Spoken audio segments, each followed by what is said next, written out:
has left automatically the county. So to me, I want to believe that there is that connection. Because something, for example, an issue of agriculture, whereby soybeans was paid to a tune of 15 million. Does it mean the governor can just stay without knowing that there is a cooperative society that is expecting 5 million for raw materials that is meant for cooperative society? To me, there is that link. Or I will also say that maybe the governor is complicit, is aware.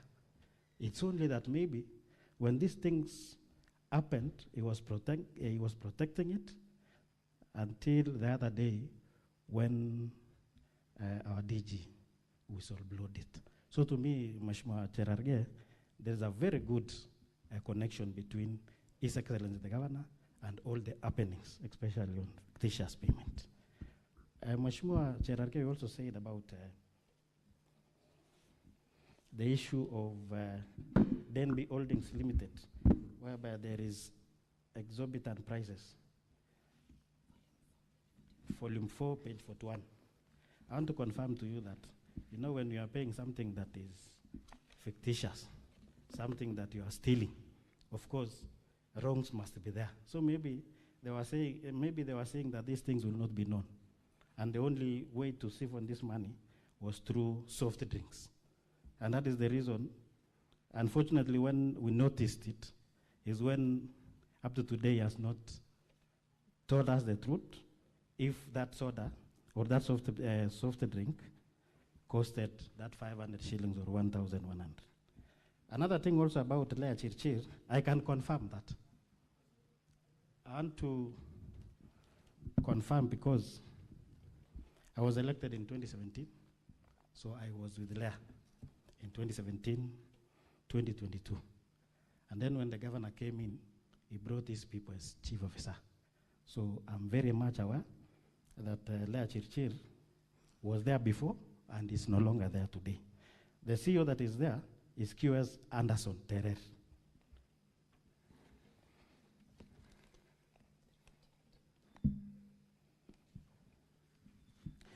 Another question on reports. It is not the first time that the Kericho County Assembly is responding to or is giving His Excellency the Governor ad hoc reports. There was a report that we gave him in 2023. He has not acted upon that report up to today. There is also another report on Kasim Tani. He has not acted on that report up to today. So it's only that maybe it's unfortunate, or in what kwa bahati mbaya, there is this collusion now that maybe this issue of ad hoc committee on fictitious payment is coming in when he's being impeached. But he has that habit of not responding to reports. On oversight... No, Honorable Albert, yes. Just be specific to the questions raised by Senator Mungatana.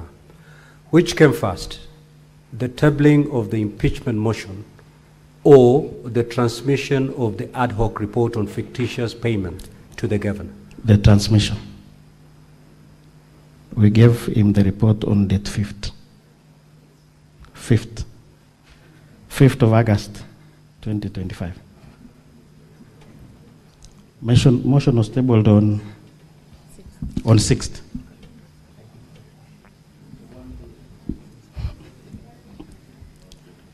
Okay, on issue of... You're saying the report was transmitted on the 5th? Yes. And the motion tabled on the 6th? Yes. Okay, proceed. But remember, Honorable Senators, that the only person who prepares a motion should give us the reason as to why he decided to use report on fictitious payment. So maybe that one can be answered well when the mover will appear here. It's okay. Proceed, Mheshimiwa. There was that question on oversight, whether we have invited the governor to appear to the assembly. I want to leave that to you because the issue of law, are we allowed to invite the governor to the assembly to answer on issues? I want to believe that the only way we can invite the governor to the assembly is through the impeachment. And that is the reason why we invited him on date 15th to answer on these issues. Unfortunately, he did not answer on that particular day, especially on 85 million that was siphoned through fictitious payment. Mheshimiwa, the Honorable Senator for Makueni asked this question. Yes. That having worked so diligently as a county assembly and unearthed the fictitious payment and compiled a report, was it not prudent on your part to hear the other side through the governor, so that he can explain exactly what happened and maybe what action he may or... Yes, we did. We invited CCs, headed by CC Finance and his team from the finance, and also all the chief officers from the affected departments. And I want to believe that since he heads the cabinet, those people were responsibly represented him at the assembly. Okay, you told me not to answer the issues of terms, but in a nutshell, I was here since the inception of devolution. I got an opportunity as nominated, then thereafter I was elected. So I've been here for 3 terms. On the issue of PAC, the assembly responded to these issues of 85 million financial impropriety because DG wrote the letter to the assembly listing the 46 companies that was affected. And he advised the assembly to investigate. And that is the reason why we started with establishment of a committee to look into these issues. And maybe later on, if all these issues will appear in the audit reports, that is where maybe public accounts will look into it. Otherwise, I think I've finished all the questions. Maybe, thank you. Maybe if there is any that I've forgotten. What is the issue, Senator Tabitha? I thought it was the issue of oversight, and he has responded to it. We will now move to the next witness. We need to make progress in this matter. Senator Kavindu, you had an opportunity to ask a question. Okay, before we stand down the witness, just take this one question, last question.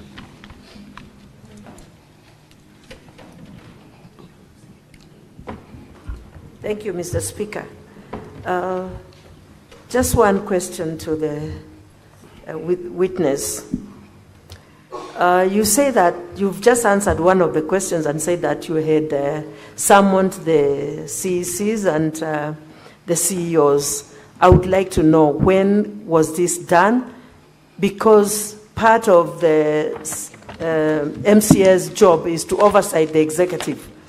And if there was all these irregularities, definitely you would have summoned the CECs to come to appear before you as the county assembly and answer questions. And then was the report forwarded also to the governor? Thank you, Mr. Speaker. Okay, thank you. Allow me to state that we invited them. If you have my affidavit, Volume 2, allow me to take you to paragraph 9, page 52. And then I want you to also take volume 4, sorry.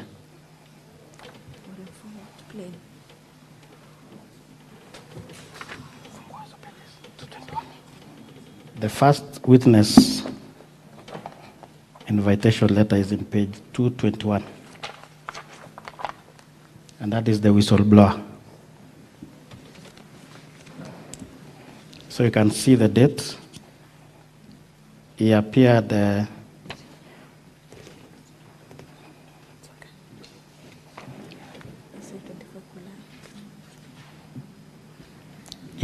24th July. So we invited all of them, and it was based on the letter that was written to us by DG on 10 July. We were not acting as the normal oversight, because if it is normal oversight, it means the CC Finance will be invited by the Committee on Finance. If it is the issue of lands, there is Committee on Lands and several other committees of the Assembly. But this one was an exceptional case because the DG wrote a letter to the Assembly requesting that we investigate this matter, which it had 45 companies that was paid in February and in March. Thank you. Honorable Albert, are you therefore saying that it is the governor who requested you to investigate? The deputy governor. That is the office of the governor. Is that your testimony? Of course, since he's the principal assistant, it's the office of the governor. That requested you to investigate? Yes. Thank you. Okay, we will now move to the next witness. We need to make progress in this matter.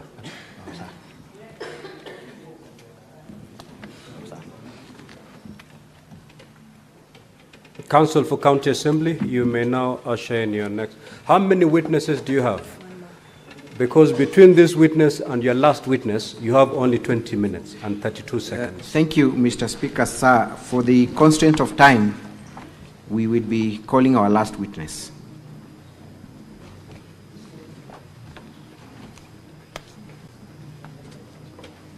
Mr. Kiprotich Rogoni.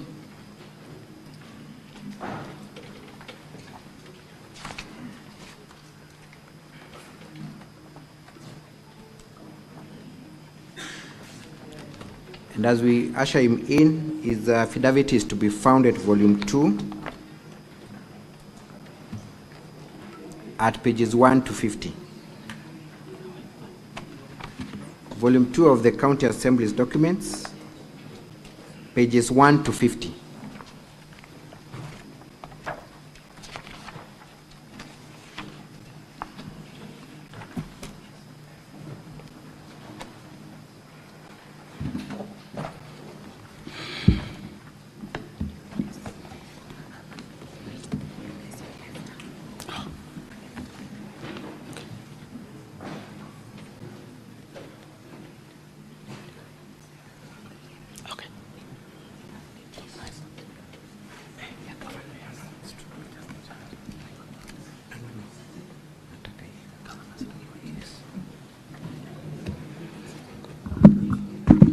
Okay. I, Honorable Kiprotich Rogony, do solemnly swear that the evidence that I shall give before the Senate in respect of the matters before the Senate shall be the truth, the whole truth, and nothing but the truth. So help me God.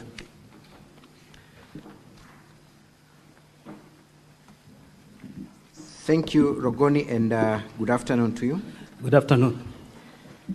Kindly introduce yourself with your full names and what you do for a living and how you are associated with the motion before the Senate.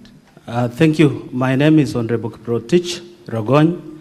I'm the member of County Assembly representing Sigawet Ward in Sigawet Sub-County, Sigawet Soin constituency.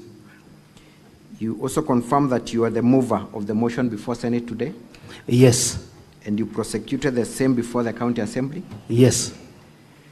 Do you also confirm that the motion met the threshold under Section 33 of the County Governments Act and the standing orders of your Assembly? Yes. How so? How did it meet the threshold? We voted, when the vote was called, we voted, the members voted 33 of the 47. Threshold is 32 members of the County Assembly. So you confirm that the threshold was met? It was met. Thank you. You have been, because of limitations of time, I will go straight to the issues.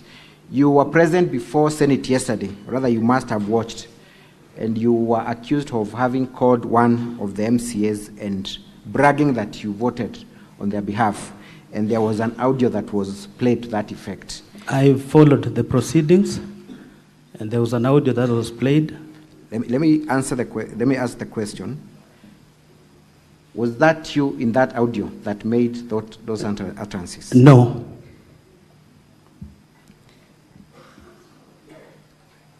Have you at any given time talked to that member of County Assembly making those brags? I don't recall. I've never spoken to him on the subject matter that was played out in this Senate. So you confirm that you did not call the honorable member making those allegations? I didn't. And as a matter of fact, did you vote for this member of County Assembly or any other member of the County Assembly? I only voted for myself. I never voted for anybody else. Are you aware of any instances where one member of the County Assembly might have voted for another? It was impossible because from the link, if you voted, once you voted once, it becomes inactive. So you cannot vote twice. Thank you. Indeed, look at volume 1 of the governor's documents at page 261. What is it? Volume 261 of the governor's response. Volume 1 rather, page 261. There is a certificate of electronic evidence. Yes. Are you in that page? See? Yes. Is the number provided therein your number? It is incomplete. It's not mine. It is not your number. Yes. For record purposes, kindly tell the honorable senators what your number is that you ordinarily use and how many numbers you have for that matter. I have only one number. My number is 0724-290-295. Is that the number that appears on that electronic certificate of electronic evidence? It is not. Thank you.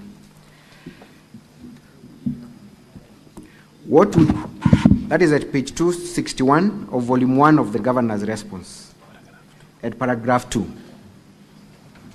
Volume 1 of the governor's response, page 261, at paragraph 2. What would you say then of the member who accuses you of having called them, confirming that you voted for them? The claims by the member, I can say, is malicious because even from the audio, I could not even tell who the person he was talking to was. So I wasn't the one he was talking to. Thank you. You have been following proceedings in this impeachment process. Most of the grounds have been covered by witnesses who came before you, so I will limit your evidence to the remaining issues. Let us go to the issue of the Londiani accident and how you allege the governor of having misappropriated funds that were donated for the victims. First of all, confirm how many members of the public lost their lives during that unfortunate accident. From the report of the ADO committee, 52 members were lost in the how accident. many others were injured? From the report, 77 others were injured. Were you a member of that committee? I was not. You are not. But are you familiar with the findings of the report? I am aware because the report was tabled before the House and I was part of the people who were present. Thank you. Let us play County Assembly's videos, KCAV 8. KCAV 8 of the County Assembly's videos, kindly.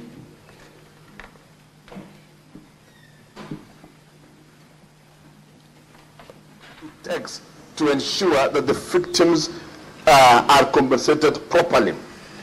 I must admit that having looked into the circulation in social media and having also asked about the money that is still there, the committee confirms to me that progressively they've been giving out money, and they've been giving out money to the victims and even the families that have continued to be identified, and even those that are still in the hospital.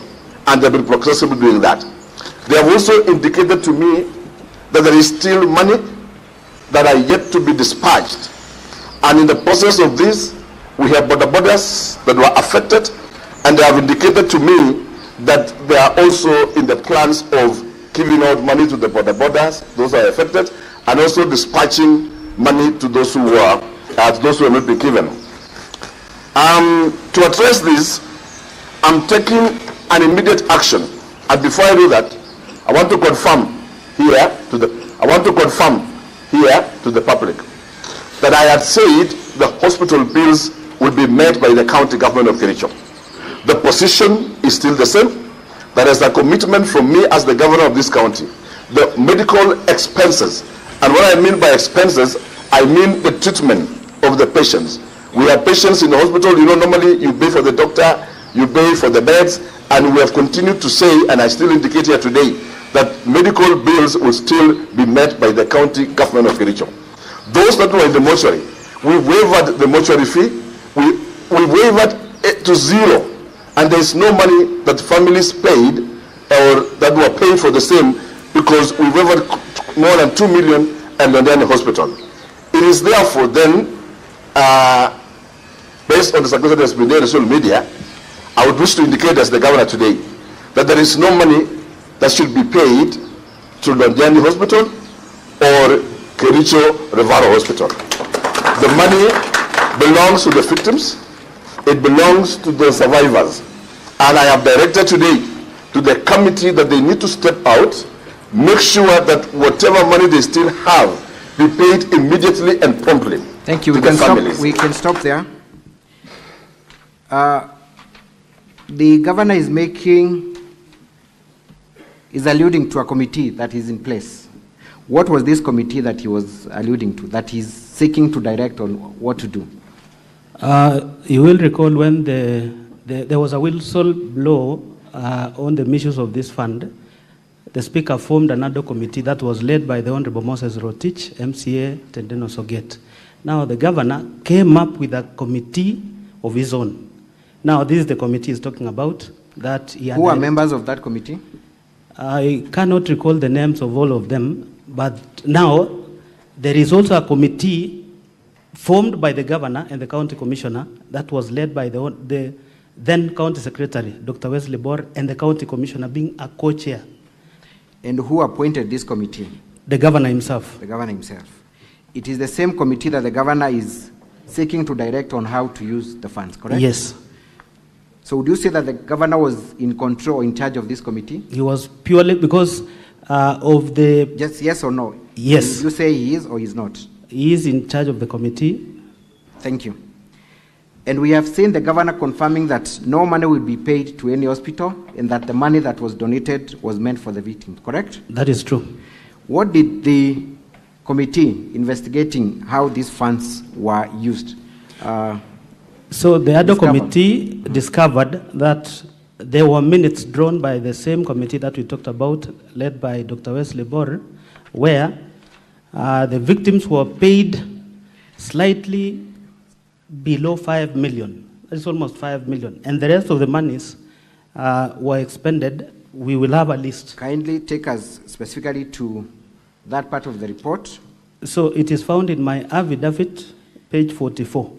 Page 44, that is what you said, but we want to look at the report itself. Volume 2. Volume 2. At what page? Page 44. No, we're not looking at your affidavit, Rogoni. We want to look at the actual report. Okay, the report is in...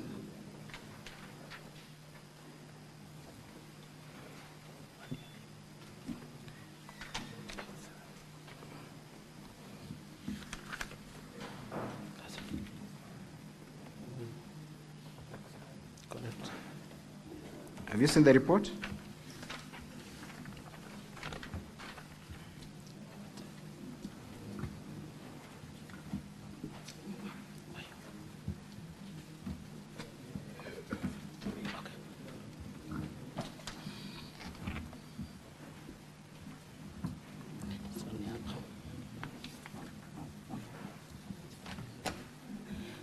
So,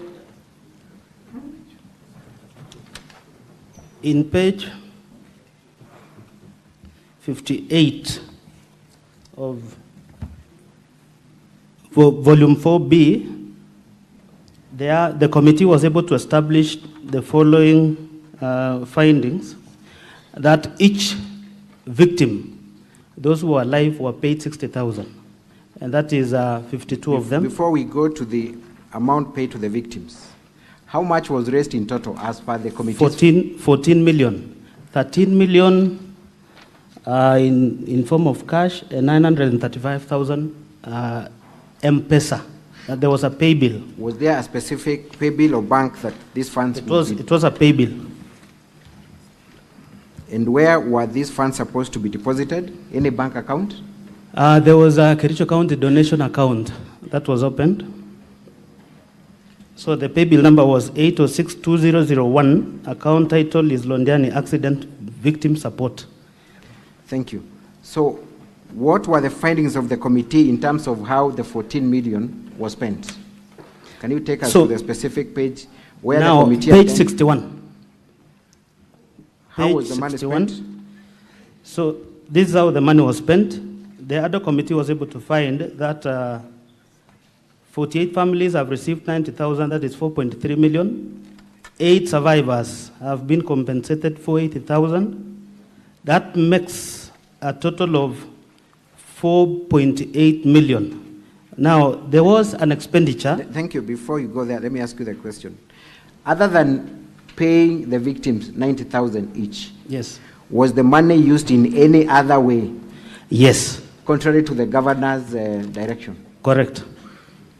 How was it utilized? Kericho Referral Hospital, that is Kericho District Hospital, received 2,037,524. Londiani Hospital, 1,534,190. Supertrix, these are tents at Londiani Stadium. This was during the fundraiser, and 2.945 million. Supershine, tents at Ray's Hotel, 411,000. And we have Ray's Hotel lunch for 100 people, 100,000. PSM, those are the ward administrators and the rest, printing and refreshment, 423,000. County Commissioner, fuel and meal allowance for the team, 300,000. So we have the damaged motorcycles, 300,000, and that brings a grand total of 13,540,714. What was left in the account is 112,296. And remember, they have not added what was in the pay bill. Thank you. So what percentage in your assessment went to other expenses other than compensating the victims, contrary to the wishes of the donors? So nearly 10 million shillings went to other expenses out of the 14 million that was raised. And that is nearly 60%, 65. Let's go to volume 4D at page 57. Volume 4D of the County Assembly's documents at page 57. Were you able to collaborate from bank statements that indeed the monies were spent yes, in other ways other than compensating the victim? Let us go to page 60 of volume 4D. That is true. Confirm from, first of all, page 57, in whose name is that account? Kericho County donation account. Was that where monies in respect to... This is where all the monies from the fundraiser were deposited in. Page 4, volume 4D, Honorable Senators, at page 57. Go to page 60, and I want you to look at the last transaction. Page 60 at the last transaction. The third last. The last transaction. Oh, the last transaction. At page 60. Yes. Tell us what is the nature of that transaction and whether you know who the person that transacted was. Fernandez Korir, who is a signatory to this account. And what role does he play in the county? Is the Director of Finance. Is he the CFO? CFO, that's okay. He's the deputy director. But How much was withdrawn in cash? 423,000. Can we go to the second last transaction on the same page? Supertrix Limited Entertainments. Was that the same company that you had discovered supplied tents and was supposed to be paid? Yes, How in much? Londiani Stadium. How much was paid? 2,945,000. Let's go to page 61. 61. The second from the top. 61 of the same volume. These are withdrawal From who? by Fernandez K. Korir, How much? 300,000. Let's go to the third transaction on the same page. This is a withdrawal again. By who? Leonard Oti, The amount? 100,000. Let's go to the fourth transaction on the same sheet. It's a withdrawal again How much? by Leonard Oti, 300,000. And Council for the who is- County Assembly, keep your eye on the clock. Proceed. Thank you, Mr. Speaker, sir. Maybe perhaps at this juncture, I would seek for your indulgence to be just given 10 more minutes to complete with this witness. I will be able to shorten my Nora, examination. very well. 10 more minutes. Thank you. What is the nature of that transaction? It's a withdrawal Yes, of 300,000 300,000. by Leonard Oti. Who is Leonard Oti? And This what is a position- signatory to this account, and this is an employee of the county government of Kericho. In what capacity? He is an accountant. As an accountant. Are these people who are appointed by the governor to sit in this committee? I believe this is part of the team that sat in the committee of the Londiani. At the beginning of your testimony, did we see the governor saying that you direct the committee on how to utilize the money? We saw the governor. So, do you then think that the governor was aware or ought to have been aware of the transactions that took place in this account? This squarely puts, the statement of facts to the governor, because he committed that all the monies raised were meant for the victims, but up to 9 million cannot be accounted for. Thank you.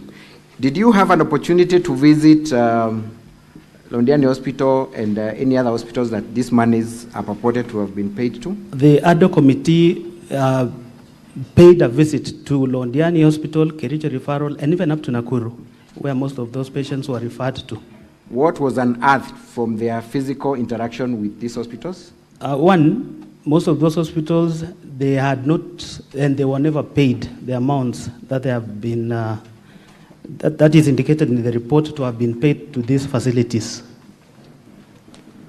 So in your assessment, how much money from the donated amount never got its way to the victims? 9 million shillings.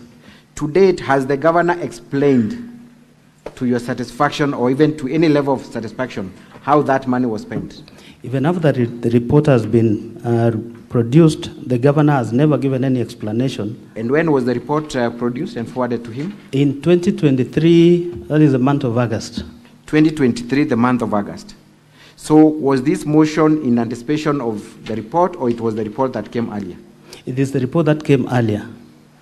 And remember, this motion, the motion to impeach the governor in the precious impeachment, this motion featured as one of the grounds. What were the specific recommendations you sent to the governor in respect of the handling of this fund?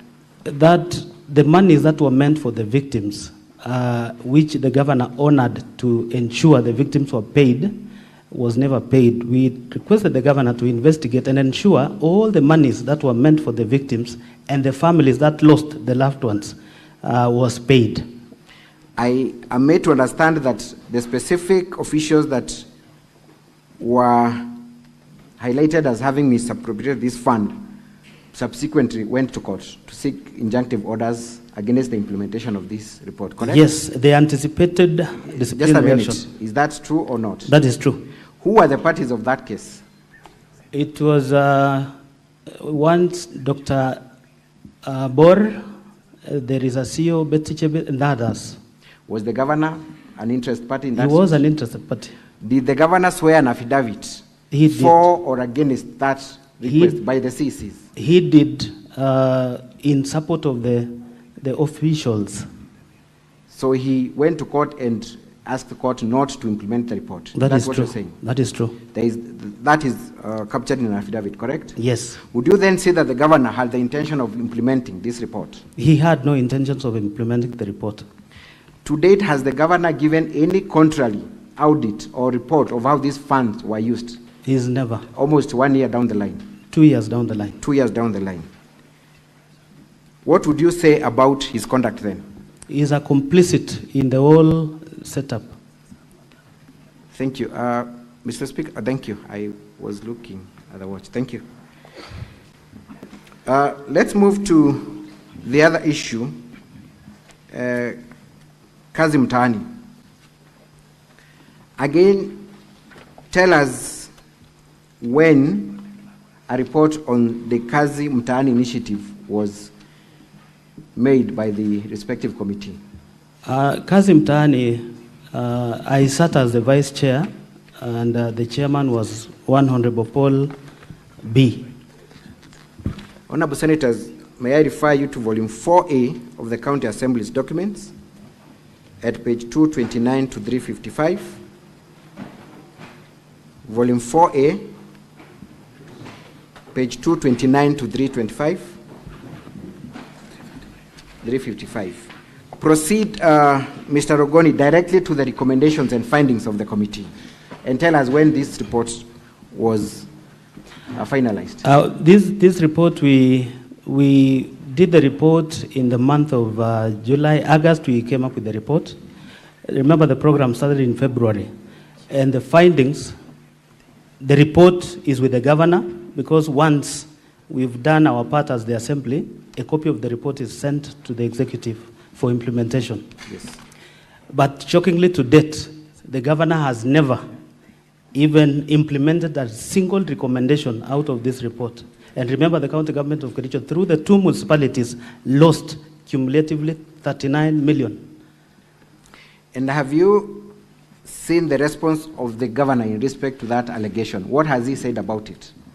From the replying affidavits in the previous motion, the governor alleged the county government of Kericho did not lose funds through the program.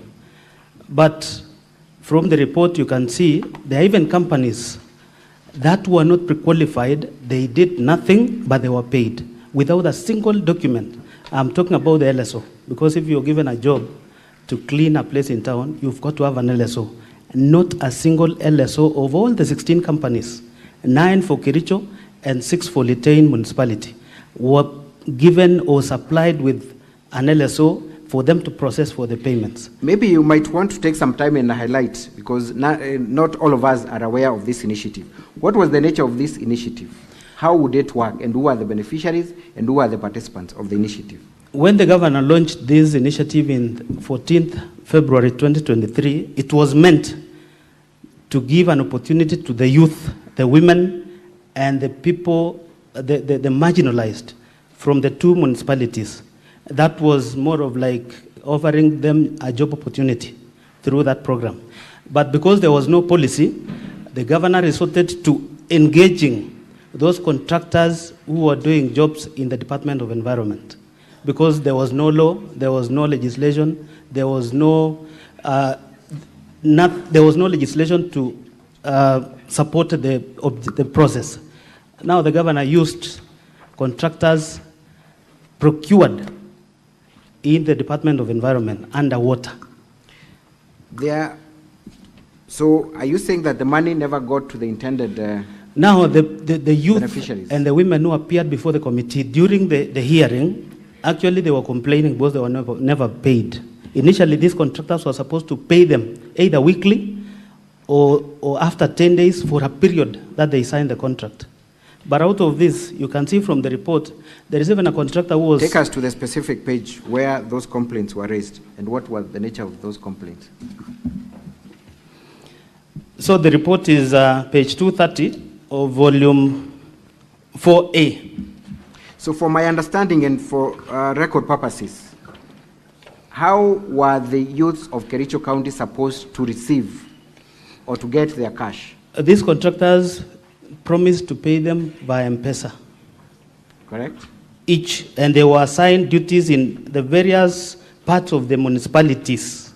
So was it the contractor who would subcontract the youth, or it was the county that contracted the youth directly? It was a contractor who contracted the youths directly, but supervised by the municipality, the municipal manager of that particular municipality. Proceed and show us the findings of the report. You can see the whole thing is voluminous, but let me just take you to page 253, because that is where, page 253, you can see down there, 252, sorry. There was only one director who appeared before the committee, and that is 4.6, director of Gleris Company Limited and Rehisa. Again, in this program, it was so funny where a contractor with 2 companies was given the job. So you can see he explained the number of days he was given from the BQ and the amount in that BQ.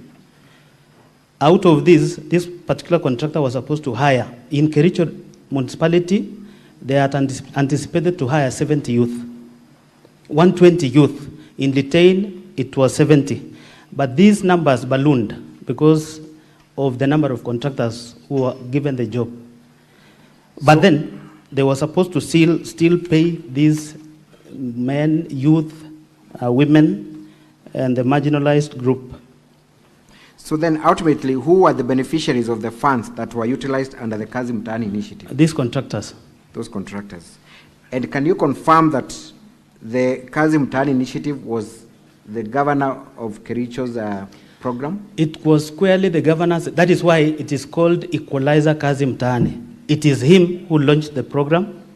And from the photos, if we had time, you can see. I want to believe in all the annexures, you can see the governor even pushing the wheelbarrow in one of the, during the launch of the program in both Kericho and Litain. Indeed, I'm made to understand the governor's nickname or campaign name is Equalizer. Equalizer. Is that true? That is you want true. that to go on record? That is true. Equalizer. Thank you. How much, in your estimation of from the report, was utilized in this initiative? For the 2 municipalities, it was 39 million. Kericho being 23, and the balance being for Bureti, Litain municipality, 16 million. And have you seen the response of the governor and how he has responded to the issue? Has he made any clarification or brought documents to confirm how that? First of all, he relied on the affidavits of the former CEC in charge of lands, once Malel Kipruto. That from what the officers gave him the information, there was no funds lost. But the committee, where I sat as a vice chair, we felt the value for money in these programs could not be, met.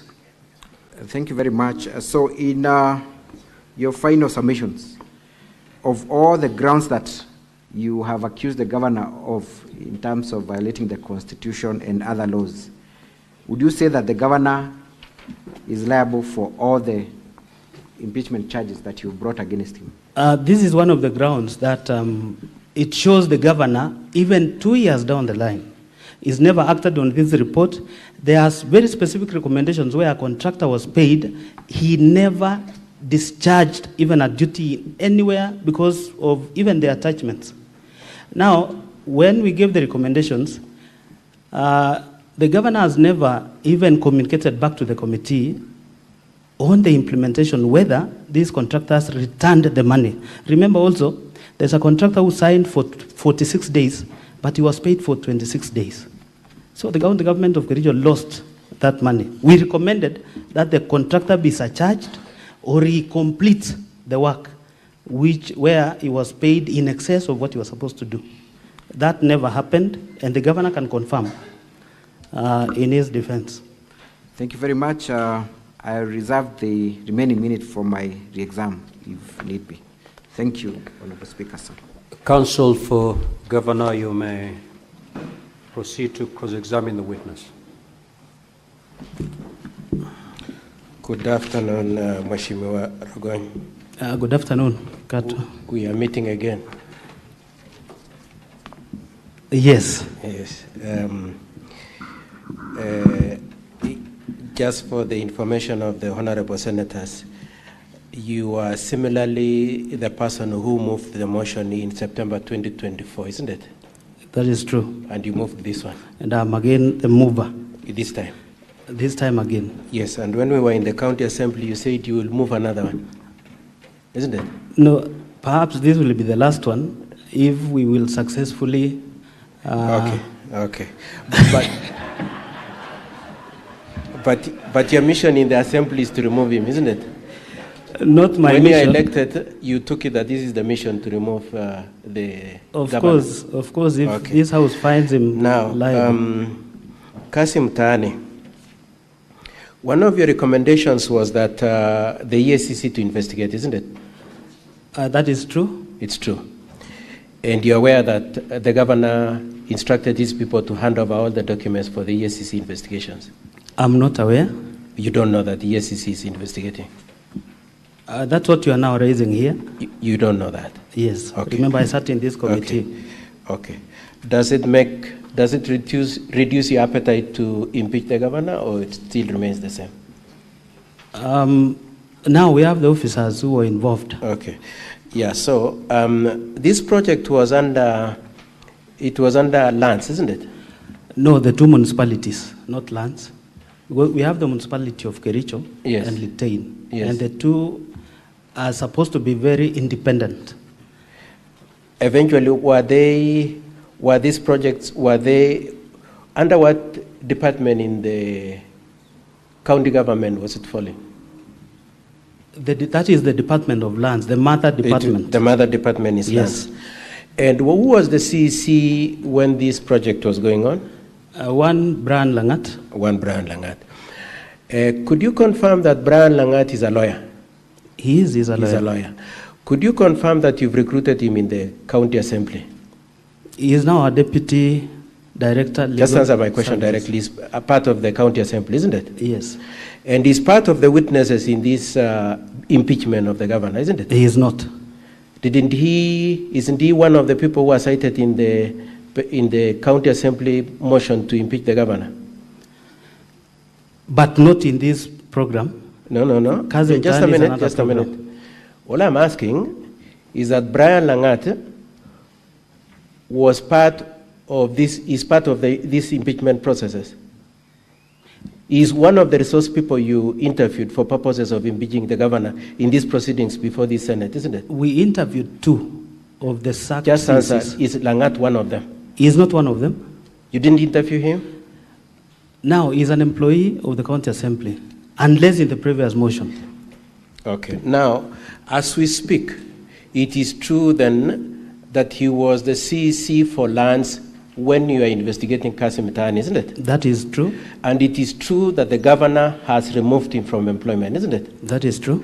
So, to what extent then are you telling these honorable senators that indeed the Senate, His Excellency the governor has done nothing, when indeed it is on record? Just listen before you answer. I know you want to answer. To what extent can you say he has not done anything when, number one, he has forwarded the files to EACC, and number two, the only thing he could do, being to remove the person who is answerable to him, the CEC, he has sacked?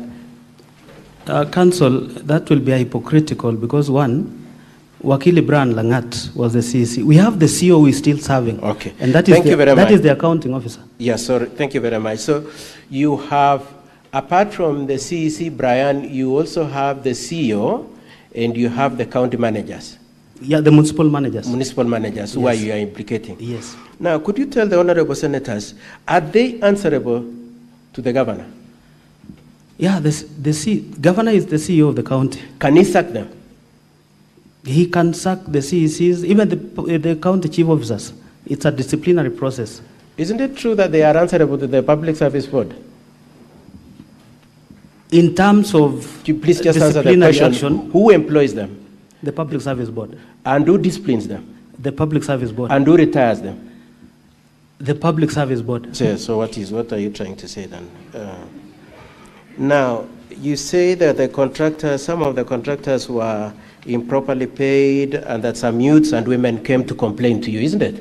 To the committee. To the committee. You also saw the list provided in reply to your complaint a list of youths and women saying they were paid. You saw that in response to the petition. It is only... Please answer the question. It's only one list, one contractor with a list that shows some M-Pesa transaction, but you cannot confirm whether those monies were channeled to those numbers. Could I ask the question, please? It is true that the governor has provided a list of women and youth who are paid in response to your complaint that some youths were not paid, isn't it? Council, it's an amorphous list. Please, let's not argue. Is it true that you've seen that the governor has provided a list of the youths? It is in the report. It's there. Okay. Now, these are the youths that you say have come to complain to you, youths and women. Has any of them, to the best of your knowledge, gone to court to complain about non-payment for work they had given to the county? Is there any case of a complaint that I have worked and I have not been paid filed in court? They complained before the assembly. Just asking you, are you aware of any court case? I'm not aware about court case. On this Kasim Tani? Yes. Are you aware of any complaint to the police on this Kasim Tani unpaid payments? I'm not aware. You're not aware. And Kasim Tani was done which year? In 2023. 2023. So we have about 2 financial years between then and now, isn't it? That is true. Have you seen that issue of Kasim Tani featuring anywhere in the auditor's report? Because that is the only, that's an independent entity that would audit. Have you seen that case of Kasim Tani? You're talking about the Auditor General's report? Yes, Auditor General's report. It featured in our reports as a... Please answer my question. Has it featured in... You are interested. You're interested in impeaching the governor forever. So I want somebody independent. Has the Auditor General captured any complaint about Kasim Tani losses of money? To the best of your knowledge. I'll have to... Okay, thank you. Already there is a report on HADO Committee of Kasim Tani project implementation. Mheshimiwa, that question is either yes or no. Already there is a... Are you aware of any Auditor General's report on that issue? PPRA report. Who has asked you about PPRA? Could you just wait, please? I've asked you about the Auditor General. Is there any report from Auditor General, to the best of your knowledge? I'll need to check then. To the best of your knowledge, Mheshimiwa. Okay, not so far. You're not aware. What of Londiani victims? Is there any, are you aware of any Auditor General's report on that Londiani loss you're claiming? Of course, it cannot find Please just its way answer the to question. Auditor General's report. It's not there? Yes. Okay, good. Now, who did you say was in charge of who was the head of the county government's representation in the Londiani victims issue? Dr. Wesley Bor. It was Dr. Wesley Bor. Yeah. As we speak today, where is that Dr. Wesley Bor? Dr. Wesley Bor exited service in the county government. He left to work. Yes. And it is your case still that the governor has done nothing, yet he has retired Dr. Wesley Bor. Dr. Wesley Bor resigned. He was not removed by the governor. How do you know that he didn't remove him? Because... Okay, so anyway, an action has been taken, isn't it? It is not the governor who took the action. Was he answerable to the governor? Yes. He was answerable to the governor? Yes. And do you know whether the governor then told him to resign? Do you know that for a fact? Now... Do you know or you don't know? I don't know. You don't know that, okay. Now, in your report for Londiani, you also interviewed somebody by the name Edna Tonu, isn't it? And implicated her in that report. It was... was Edna Tonu the CEC one of judge the people in charge of health? Yes. Was she mentioned in that report? As a CEC.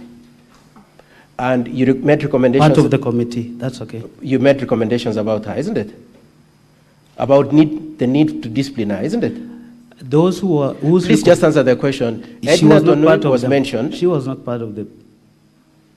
She was not part of those who were recommended to be disciplined. Okay, but she was in health. Counsel for the governor, your time is up, unfortunately.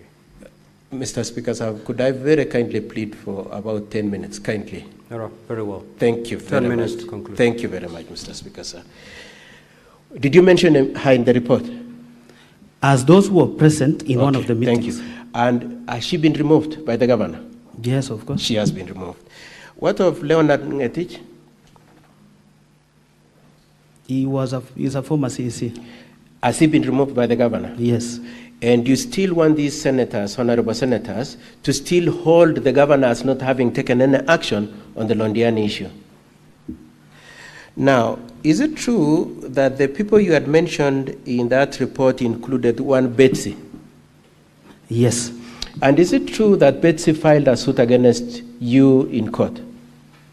On that report? The assembly. Not you?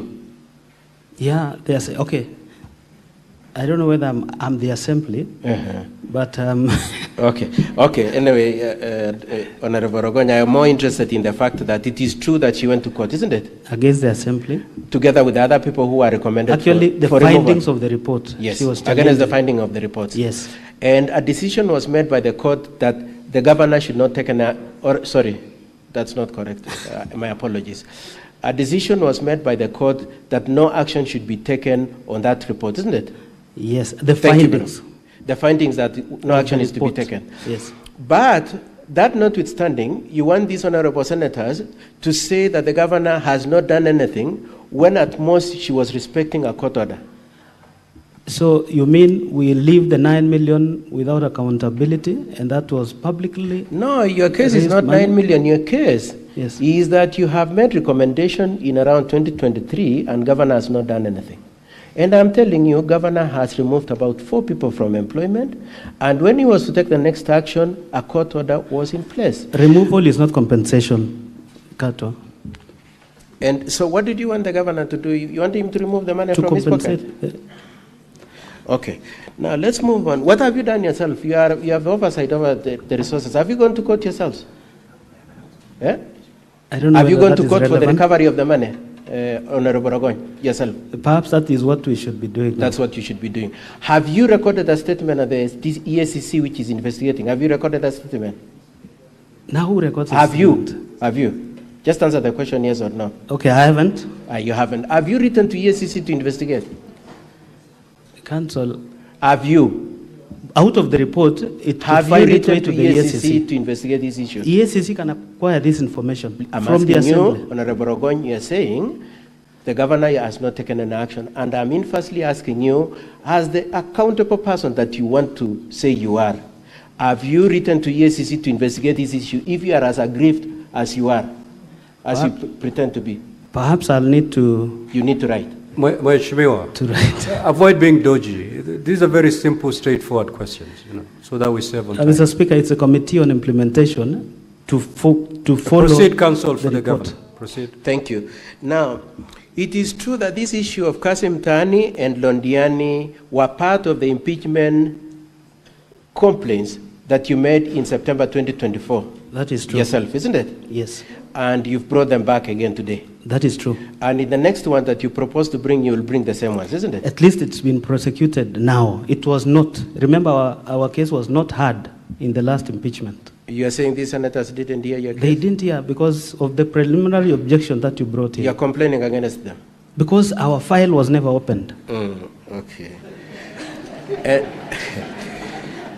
And at that time, you didn't manage to get 32 MCS, which was 2/3. We now have 33. And this time round, you didn't get until you voted for Kibet yourself, Honorable Rogoy. I voted once, Council. You voted for Kibet, and you called him and told him, let me give you 400 so that you swear an affidavit to say, I have 200. 200 plus Dubai plus Rwanda. Council, that clip is not me. But the voice is exactly this one, Honorable Rogoy. How do you explain that? Council, the person who was talking in that clip was a bit drunk. I'm not drunk. I don't even drink.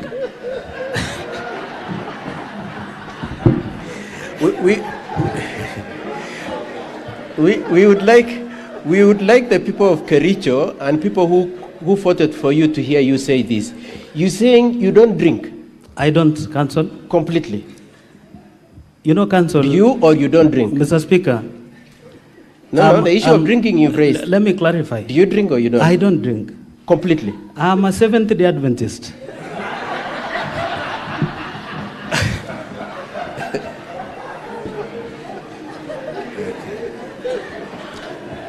The moment you are a Seventh-day Adventist, you don't drink.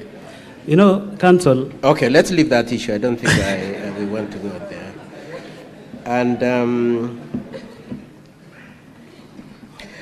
lastly, on Londiani, I just want to explore this subject on Londiani finally.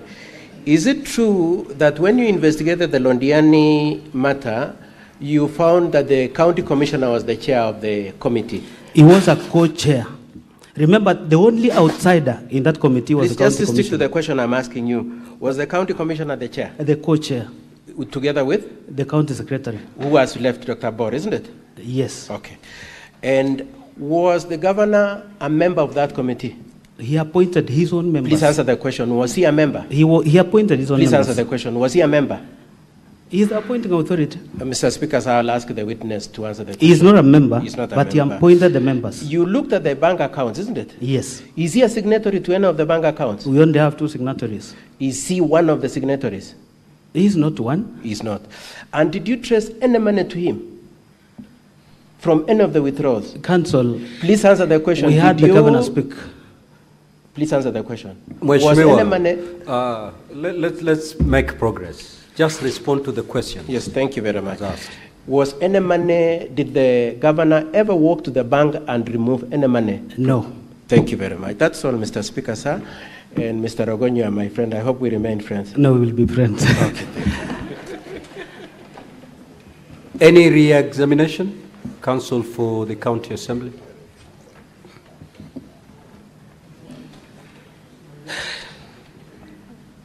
Thank you, Mr. Speaker. Sir, very briefly, Mr. Ogoni. Yes.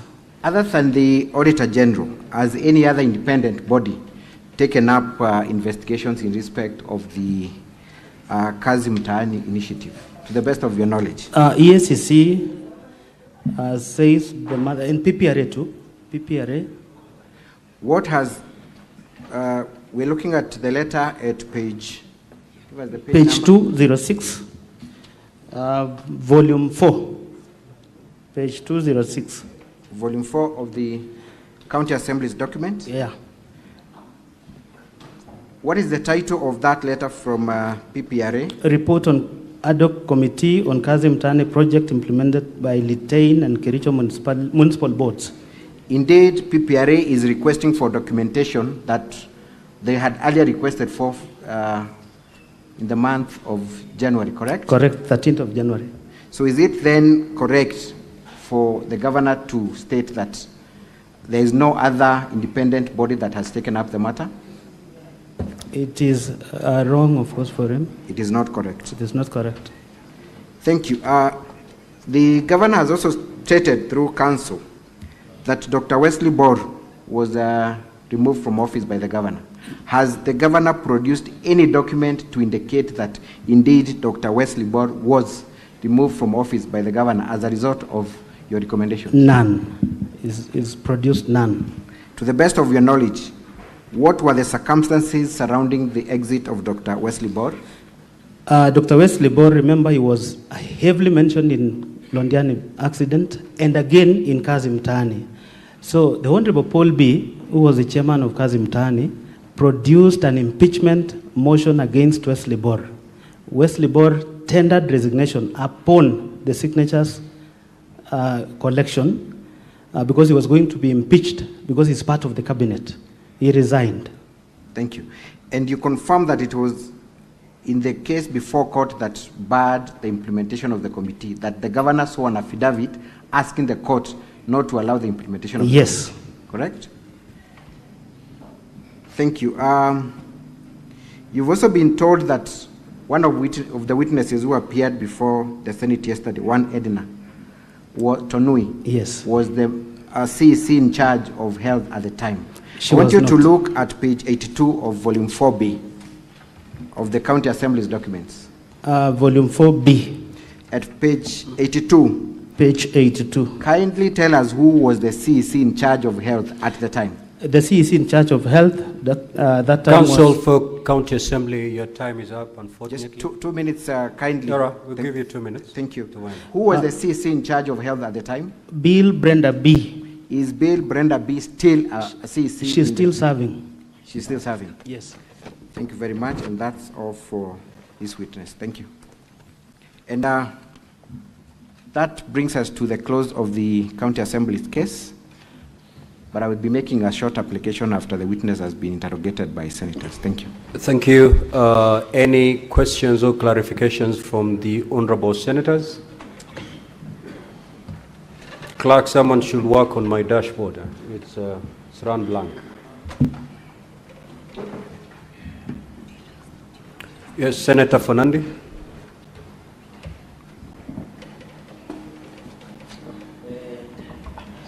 Mheshimiwa Rogony, I'm told you are the Mutusi of Kericho. Two questions only will be, one, are you aware of Section 45 and Section 44 on the appointment and nomination, that both the county secretary and chief officers are nominated or appointed by the governor after competitively being recruited by County Public Service Board? Number two, Speaker, sir, is the ground on fictitious payments the only ground that you want Governor Mutai to go home? Number three, in your culture, of course the Kipsigis culture, what happens to the person who hits or misuses the money belonging to the death?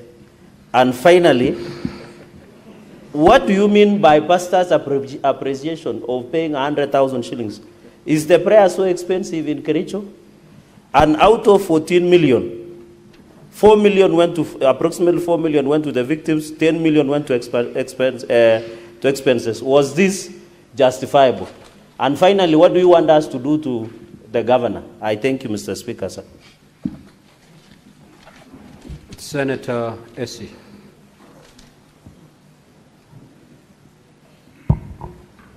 Thank you, Mr. Speaker. I would wish to ask the mover of the motion the following. Did he interact with the voting system before impeachment? That's one. And secondly, do you want this Senate to impeach the governor for not implementing a report? And finally, do we have a report from the Office of the Auditor General? Thank you. Senator Faki. Thank you, Honorable Speaker. Mine is regard to the Kazim Tani report. Is it that the work which was supposed to be done by the companies that were pre-qualified was not done, or the people who did the work, that is the young people who are employed to do the work, were not paid by the pre-qualified companies? Number two, there are allegations that 18 members of the Assembly never voted for this motion. What is your response to this allegation? Thank you. Senator Karocha Tabitha.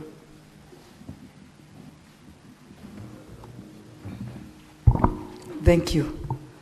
The mover of the motion, it's about the Rodiani, because I remember it was a very sad tragedy when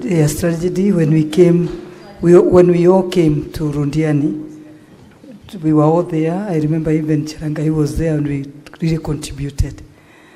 And I'm happy to see what the video that was played, that even the governor went ahead to say he's going even to ensure that their bills are cleared in the hospital. But then when you're standing there, when you're talking to the world and to the Kenya to say that some of the victims were not paid.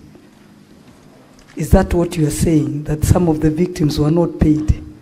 And the money in the statements where the governor had said that he's going to clear the bills, the withdrawals, have you traced to see whether it went to pay the hospital? And then on the side of the governor, if there are people that were not compensated, it would be nice if they can be compensated. Whichever means will be used, I think it would be very nice for them to be compensated. I think I have nothing more to say. Thank you. Senator Lekino. Thank you, Mr. Speaker. My question is direct to the witness, and reminding you that you are under oath. There's a specific question that you asked, whether indeed you voted for a particular MCA. That is issue number one. And I want you to be very candid on this matter, because earlier on we were dealing with the issue of the threshold. And this is what is going to determine whether this governor goes home, ends his career, or he stays to serve the people of Kericho. So can you please reiterate and repeat under oath whether or not you voted for the nominated MCA, or whether you offered him an incentive to be able to vote so that you can achieve the threshold? Thank you, Mr. Speaker. Senator Kenyan.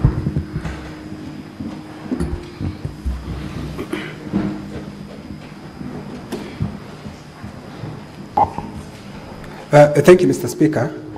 Mine is to the move of the motion. In volume 40, page 60, he was saying that there is somebody called Leonard Oti who withdrew money in particular times when he was presenting. But I don't see the annexes with the issue that money for Rundiani was not reaching the victim, by virtue that the same Leonard Oti was withdrawing the same amount of money long before the Rundiani accident. For example, if you look at the same page 60, the fourth transaction, it shows he withdrew 99,000. Then on 24th December 2021, he withdrew 259, long before the Rundiani. So I don't know the annexes, why you are showing us down here how the money was being withdrawn and showing like those people are correct, but they're the same people who have been withdrawing money long before. Thank you, Mr. Speaker. Senator Muma.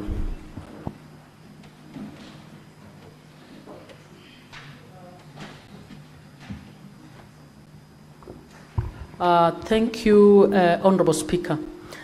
Now, my question is for clarification on the issue of whether the governor is accountable to the assembly, whether you are able to call the governor. Of all the issues you've raised, in his opening remarks, the governor said he has not had an opportunity to look at and implement the ad hoc report. Is it possible that the issues you have raised in terms of payments, rogue, or is it fraudulent payments, and others of misappropriation of funds has just happened, or is an issue that has happened before this ad hoc report? And if it so has happened, is the governor accountable, or it is only the officers who would have signed directly? There are people who would have been on a committee who would be accountable. Can you guide us on the nexus between accountability and the governor on the issues you've raised? Senator Tobiko.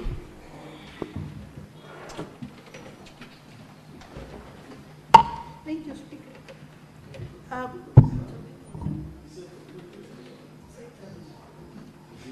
No. Thank you, Mr. Speaker. Mr. Speaker, I wanted to know from the witness, according to you, how many MCAs actually voted for the impeachment motion that you moved? And if there is any other proof you have besides the printout which is here, which already seems to be in contestation. Senator Tabitha.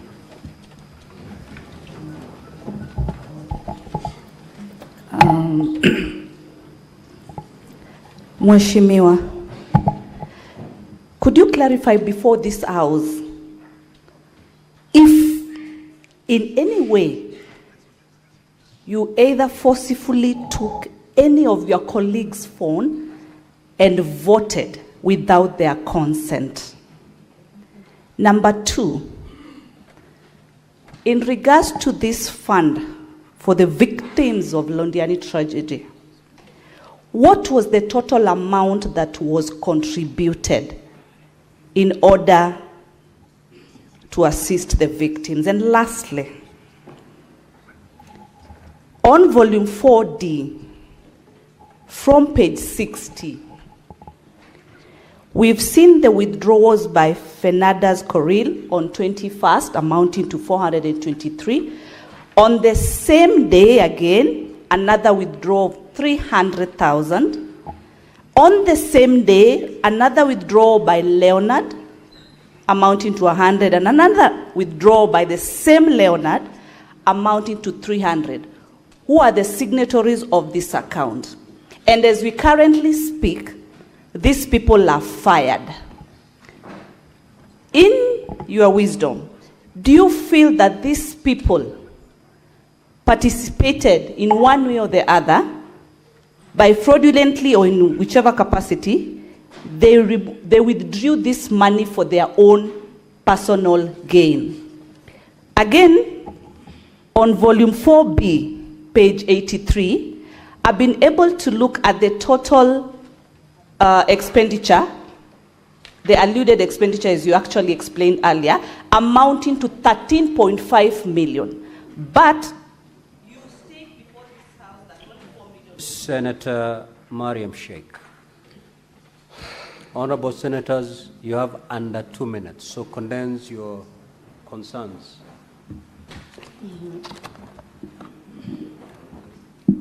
Senator Mariam, your time is running. Thank you, Chair. My question is, Brian Langat, he was removed from the office, and later on, he was again employed, appointed as a CCM. And on that trial, there is Integrity Act, of which the Integrity Act of the section of the Constitution, is it allowed that any person which has been removed from the office can be reappointed again? Thank you. Senator Richard Onyonka. Thank you, Mr. Speaker. I have only one question, Mr. Speaker, and I wanted, Honorable, I don't know that you'll be lucky to have the standing order for Kericho, but I got it from your council, so the Sergeant at Arms could pick it. Yes, Mr. Speaker, if you look at the standing orders for Kericho, which is on page 83, actually 82, and you look at our standing orders in the National Assembly, in the Senate, they are nearly the same. And essentially, it just gives us a chronology. If you go to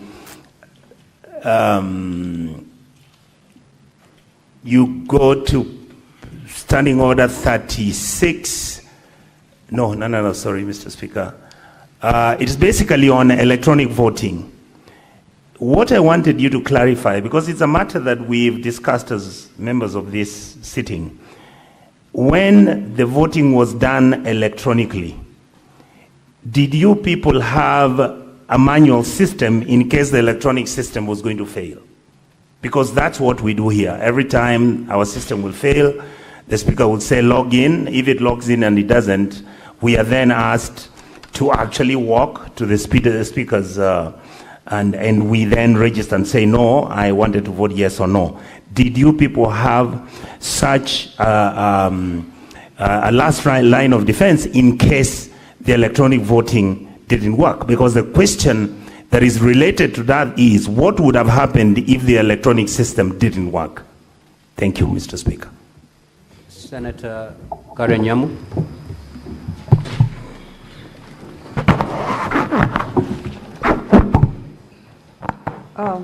I'd like to ask the MCA, previously, before this impeachment motion, had the county government, the county assembly of Kericho, had they ever used the electronic voting before? And also, what safeguards are in place to prevent alteration of votes once they have been cast?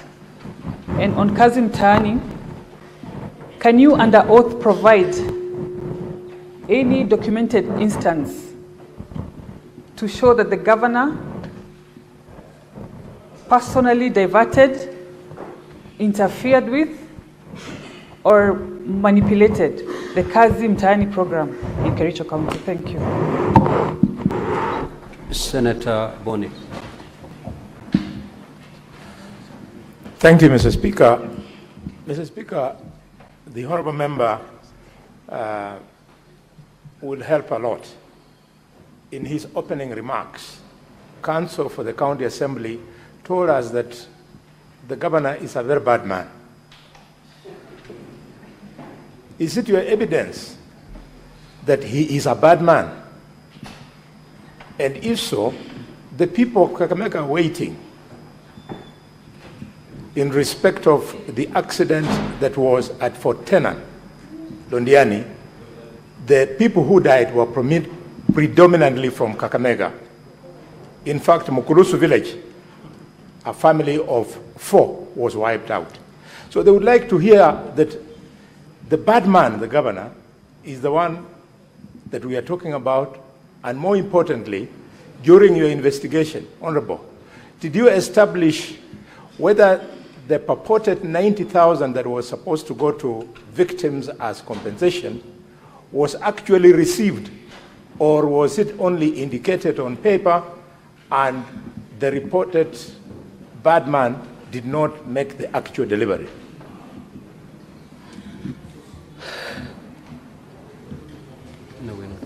Senator Mungatana. Asante Bwana Spika. Mimi nilikuwa nauliza katika hii ripoti ya Londiani, Mheshimiwa ametuambia kulikuwa wenyekiti wawili. Kulikuwa county commissioner mwenyekiti, kulikuwa county secretary mwenyekiti.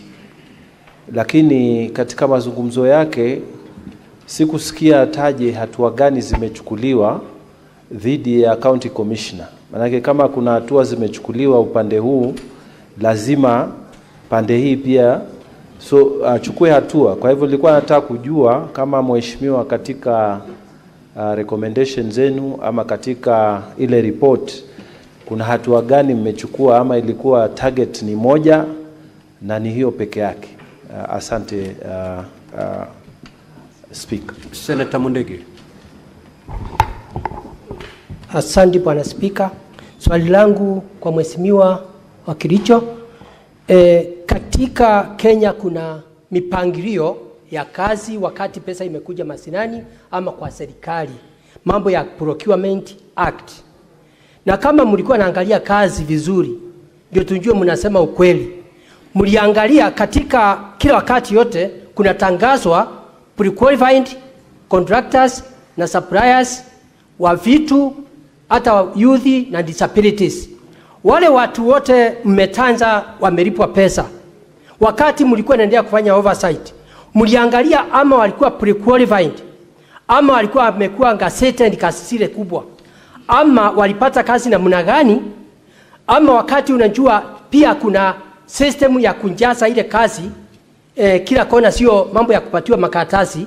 Mliangalia hiyo mambo mkaona kama ilikuwa inajia ile inafaa, ndio muweze kuona, kwa sababu wakati kazi imetangazwa mpaka wale watapeana kazi mpaka waangalie mtu wa chini na wa juu walijaza hiyo makaratasi namna gani, ndio ifike hapo na walipwa namna gani. Asante Bwana Speaker.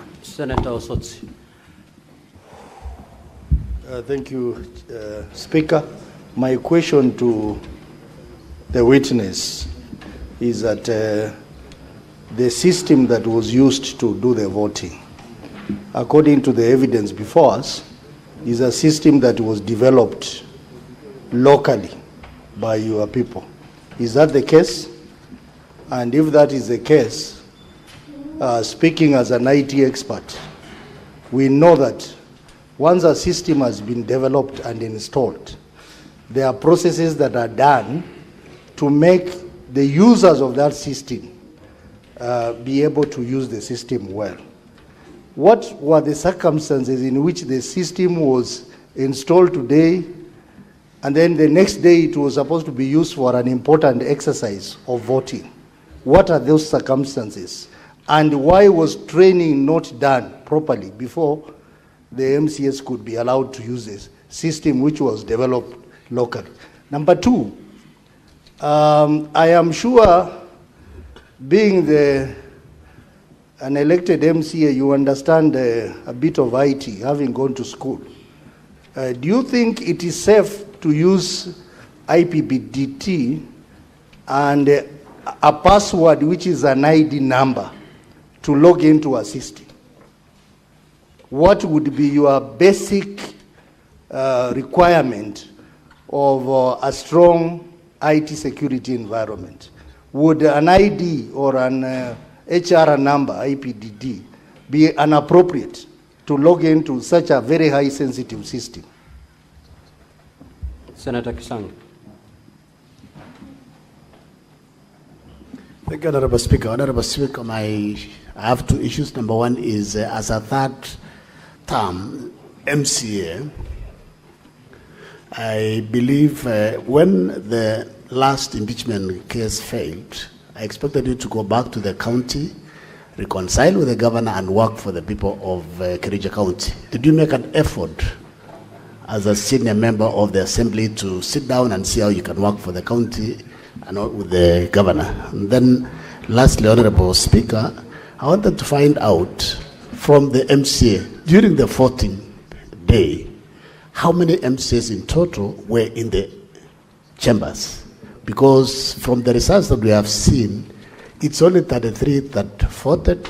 The other 14, what did they do? Did they, because they expected to be either absent or abstain or vote no? And then the last one, if I still have time, if you go to volume 4A of the county assembly, you have said the challenges they faced at the committee. There was limited access to critical information that the committee required to verify allocations raised in the Kasim Tani. Who is this particular person? How come you were not able to access any information on this particular report on Kasim Tani? Senator Abbas. Thank you, Honorable Speaker. Mheshimiwa Odok, my question is that, as you're aware, the governor is the CEO of the county. The governor commits no funds, signs nowhere. But of course, we have all the institutions in place. We have the treasury, we have the accounts, you have the procurement, and even the time of giving the contracts, there are committees that have been formed. In your investigation of the other committee, was there anybody who was committed for committing the anomalies that you have now found, that they gave contract to people, they paid the money before you came to the governor? Was there anybody who has been sacked? Was there anybody that you have recommended and the government has failed to sack? Or you feel that the governor is directly capable of doing, all that wrongs are taking place? Senator Kavindu Agnes.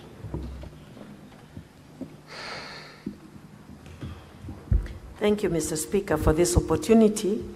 My question is about the Kazi Mitaani. You say that there was no legislation in place. There was no law in place. And yet, you MCRs are the people who should be doing the legislation to put the law in place. And that said, I'm wondering if you now have a law in place for Kazi Mtaani again, if it happens to come again, and about the procurement. Is it the governor who is supposed to procure, or the procurement officers? And were the companies which were given the procurement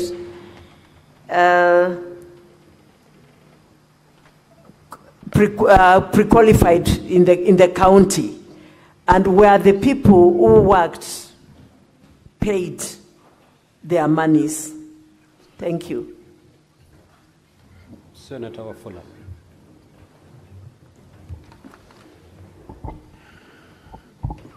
Thank you, Honorable Speaker, for this opportunity. I have clearly listened to our good MCA talk. My question comes here. Did we have any MCA in the steering committee of this arrangement for the burial of these deceased people?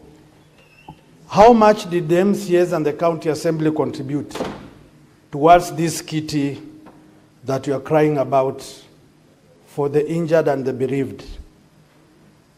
And if you went there as mourners, assume you appeared in nowhere, how do mourners start auditing accounts of funds they have not contributed? And finally, did you expect the governor or any other person to float tenders on how this money is going to be used and who will audit these accounts? Thank you.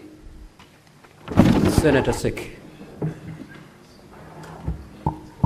Thank you, Honorable Speaker. To the witness, now that we realize the Londiani tragedy, on the issue of the signatories, where the accountants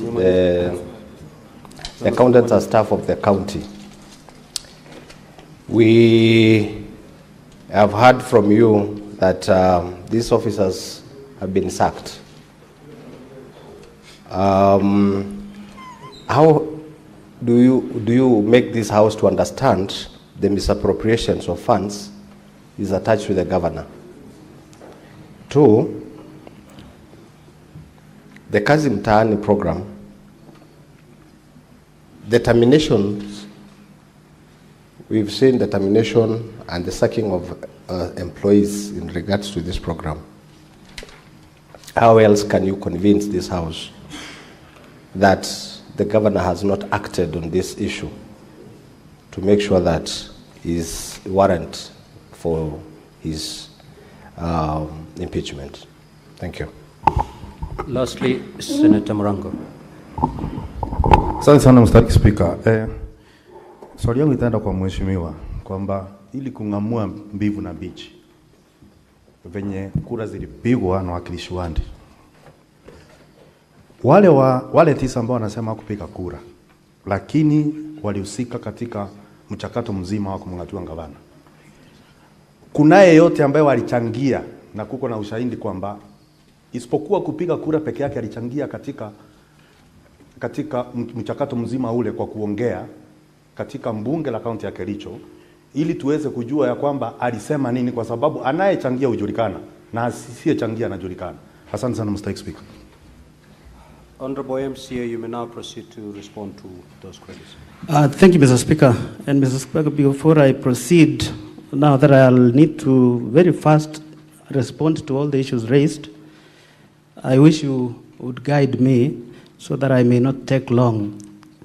But then let me try my level best.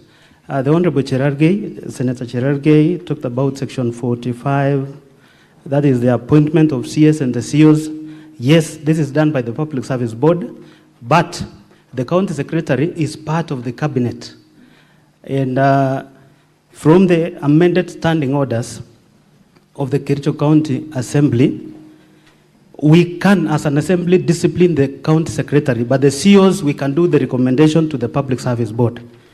You talked about the fictitious payment. I think it is because of time. Mr. Speaker, sir, we have the misuse of FLOCA money. This is World Bank money. That is highlighted in my motion, but has not been canvassed in this house. But it is in most of the reports that you have in this house. We also have strategic intervention projects. These are capital projects in the county government of Kericho, and I can highlight one which is captured in my motion, the Kunyak dispensary upgrade to become a health center, where Mr. Speaker, a certificate of payment of Kenya shillings 8 million was raised even before the contractor started anything on site. It is wrong, and this is when the Committee on Implementation visited the site, the contractor was going to begin the works. But from the information given to the Assembly by the Department of Finance, they claimed that the facility itself is on the slab level and the kitchen is on the walling stage. This is contrary to the findings of the committee which visited the site. Mr. Speaker, we also have the misuse of enough CDP funds. It is also highlighted in my motion. And Mr. Speaker, even if you check the response from the governor as of 10th of June 2025, up to Kenya shillings 281 million, that is 266 million from the World Bank and 15 million from the county government of Kericho contribution has been used. If we had an opportunity to prosecute this, it will be appalling, because this is a fund, Mr. Speaker, which has a manual from the World Bank. And I can tell you the governor cannot produce even a single minute from the county project steering committee. Mheshimiwa, whose question are you responding to? No, to this Honorable Cherargei. He was telling me that are we only pegging the impeachment of the governor on the fictitious payments? There are so many grounds that we raised, and that is why it's a matter of time. I cannot talk about the money for the death, Honorable Cherargei, because in our community, it is not good to take money meant for the death. And it was prosecuted, the money for the pastor. Of course, it was wrong. It was not part of the expenditure out of that money. So the county government of Kericho cannot account up to Kenya shillings 9 million. And the governor has a burden to prove to this house when he takes the stand. Senator Okenyuri, the voting system before, we used to do any division manually. But when the standing orders were amended last year, it then required the Assembly to use electronic voting even on a matter as this. And I can guarantee you from the logs that will be produced, and I followed when the director ICT was being cross-examined, each member who voted can be accounted for, for 33 of them. I did not get the Auditor General's report from Senator Okenyuri. Senator Faki, kazi mtaani. Mr. Speaker, most of these works were done, but then not even most of these works, some of them were done, but others, the contractors were merely assigned a place, they never did anything. It is in the report, but they were paid. We felt as a committee that looked into this, that the value for money was not realized. And we even gave the governor recommendations to ensure these contractors who were paid without a single documentation be surcharged, and the officers who oversaw this process be disciplined. As of now, it cannot be the CEC in charge of lands who will carry the burden, when we still have the municipal manager who is still serving to death. The accountant who paid is still serving to death. The municipality of Litein was, at the moment, acted by the sub-county administrator. He is still serving.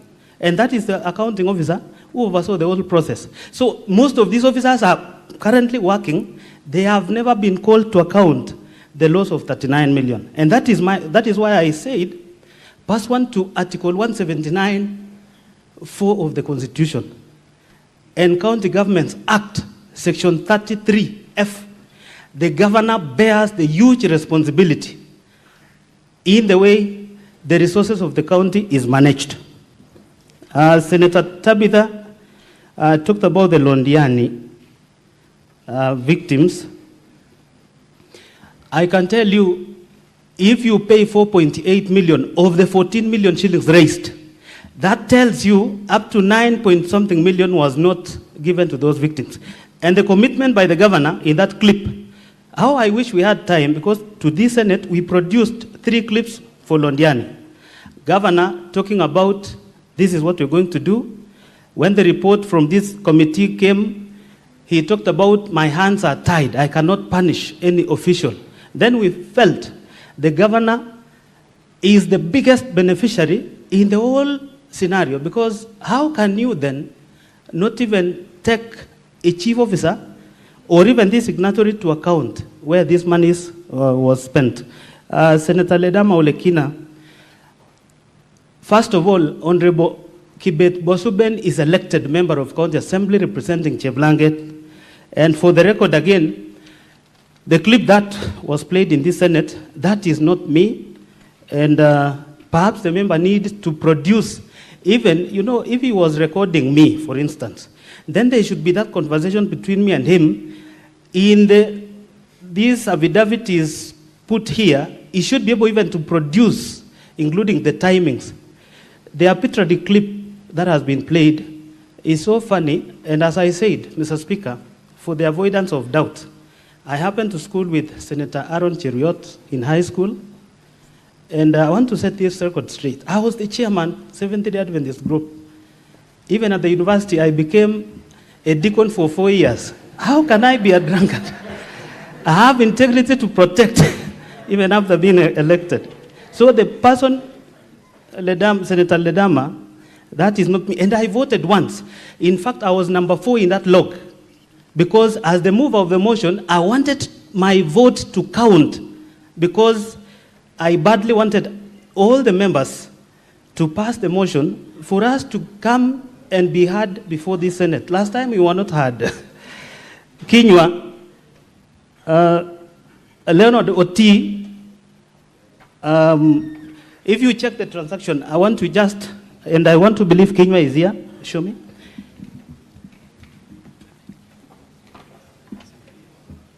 I would wish to request Kinywa. Page.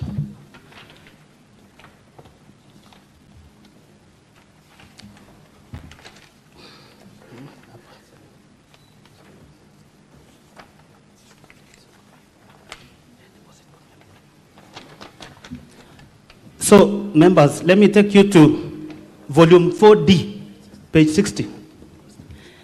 If you check, when the fundraiser money was raised, Senator Kinywa, on 4th of July 2023, there was a deposit of Kenya shillings 13,653,660. That is in cash that was deposited into the account.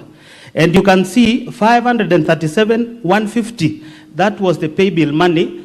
That the pay bill was tied to this account. And you can see also 266,361.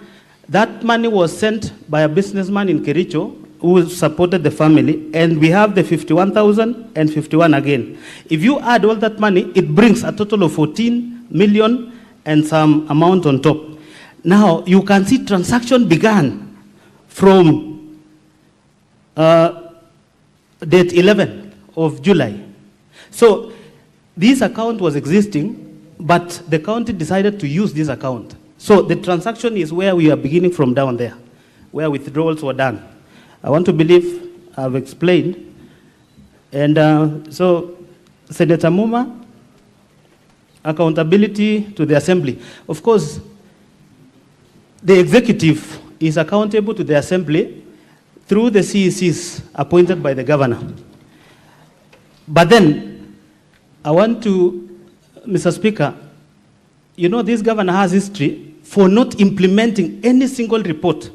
The Kazim Tani report was tabled, not a single implementation was done by the executive. The Londiani accident victims, even Senator Boni Halwale, the families who perished from Western, the committee members paid a visit to Western, to the families, to confirm. The county government of Kericho paid 90,000 to those who we lost and 60,000 to the families who survived. But then, out of the 14 million, the national government, through the Ministry of Treasury, gave 300,000 to every family that lost their loved ones, and 200,000 for the families of those, the survivors could be traced. Now, the county government, raising merely 14 million, could not disperse the entire 14 million to the families. And the governor himself committed to doing so. I can tell you it is up to this house to establish whether the 9 million the governor will account, and said he dispersed later on, because what we can trace is only 4.8 million. Senator Tobiko, MCS who voted for the motion are 33, and that is why we are here, because we met the threshold. Tabitha, if you see, being the mover of the motion, I was seated in front. I want to believe if that video will have an opportunity to be played, and I sat throughout the motion until it ended. And I had only one phone in my hand, and only one link. So I didn't vote for anybody. And anybody who claims that I voted for, I saw a ruling done by the Speaker that later on, there is an independent audit that will be carried out on that system. It will reveal if through my phone I voted for two people or for myself alone. Otherwise, we can account for the 33 who voted. And so that they don't take you around. We already have one who sworn affidavit that I voted. And initially, the governor had taken her to Kisumu, hid her for more than 3 days, but she sneaked. And she was able to testify that she voted. We only need the other 3 to confirm they voted. So there was a breakdown by Senator Tabitha. Actually, if you look at my affidavit in volume 2, when you get your time, I was able to break down the entire payment. The 423 was meant to be paid fictitiously to some spending. The 411 that you can find somehow later on was paid to Supertix. These are the people who are not meant to receive this amount. In fact, the governor said the county is not broke. This county is rich. And again, he instructed the same committee to make payments for the expenditure that was never meant to. This one we can prove. And even despite the fact that we came up with this report, he never acted on the report. Senator Mariam, Brian Langat was fired by the governor as the CEC. And if you check the grounds under which the governor fired the 6 CECs was failing to adhere to they talked about executive orders. Executive order 1 of 2022, 1 of 23, 1 of 24. If you look at the executive orders, is failing to adhere or to go to wherever they were posted to. Now, you cannot tie Brian to the incident of Londiani in that firing spree. And we realized Brian is a very young man who had a future. Before he was picked as an executive, he was the legal officer in the assembly. So when an opportunity was advertised in the assembly, he applied. And he was competitively sourced. He is now the deputy director, legal services. We feel Brian was not fired for lack of or for committing any offense. Senator Onyonga, it is true, your standing orders and ours, we are trying to improve as a county because we felt if we continue using manual, remember the only assembly that we are still using the assembly that was used by the defunct local authorities. And there is one that we are building. Once we have a modern assembly like this, I want to believe we'll be having gadgets like this. And it will be easier for us to vote, and the results will be seen within a minute. Mheshimiwa, you have 2 minutes to go. Thank you, Mr. Speaker. Senator Nyamo, we've never used electronic voting before because we've never had a matter as of great importance as this one. So we had to use on this one because it is a decisive vote. And it doesn't mean that we used it so that we get the requisite numbers. I want to believe the IT officer has explained, in case of any malpractice or in case of any failure, I want to believe there was a way we were going to address that. Senator Boni, yes, from the council, Ongoya, of course he painted governor as a bad man. And if we had an opportunity of playing most of those clips, the governor is a man of doublespeak. When the report on fictitious came out, he referred to the same MCS he had faith in as contractors. But before then, he said, I have faith in this MCS, looking into the matter.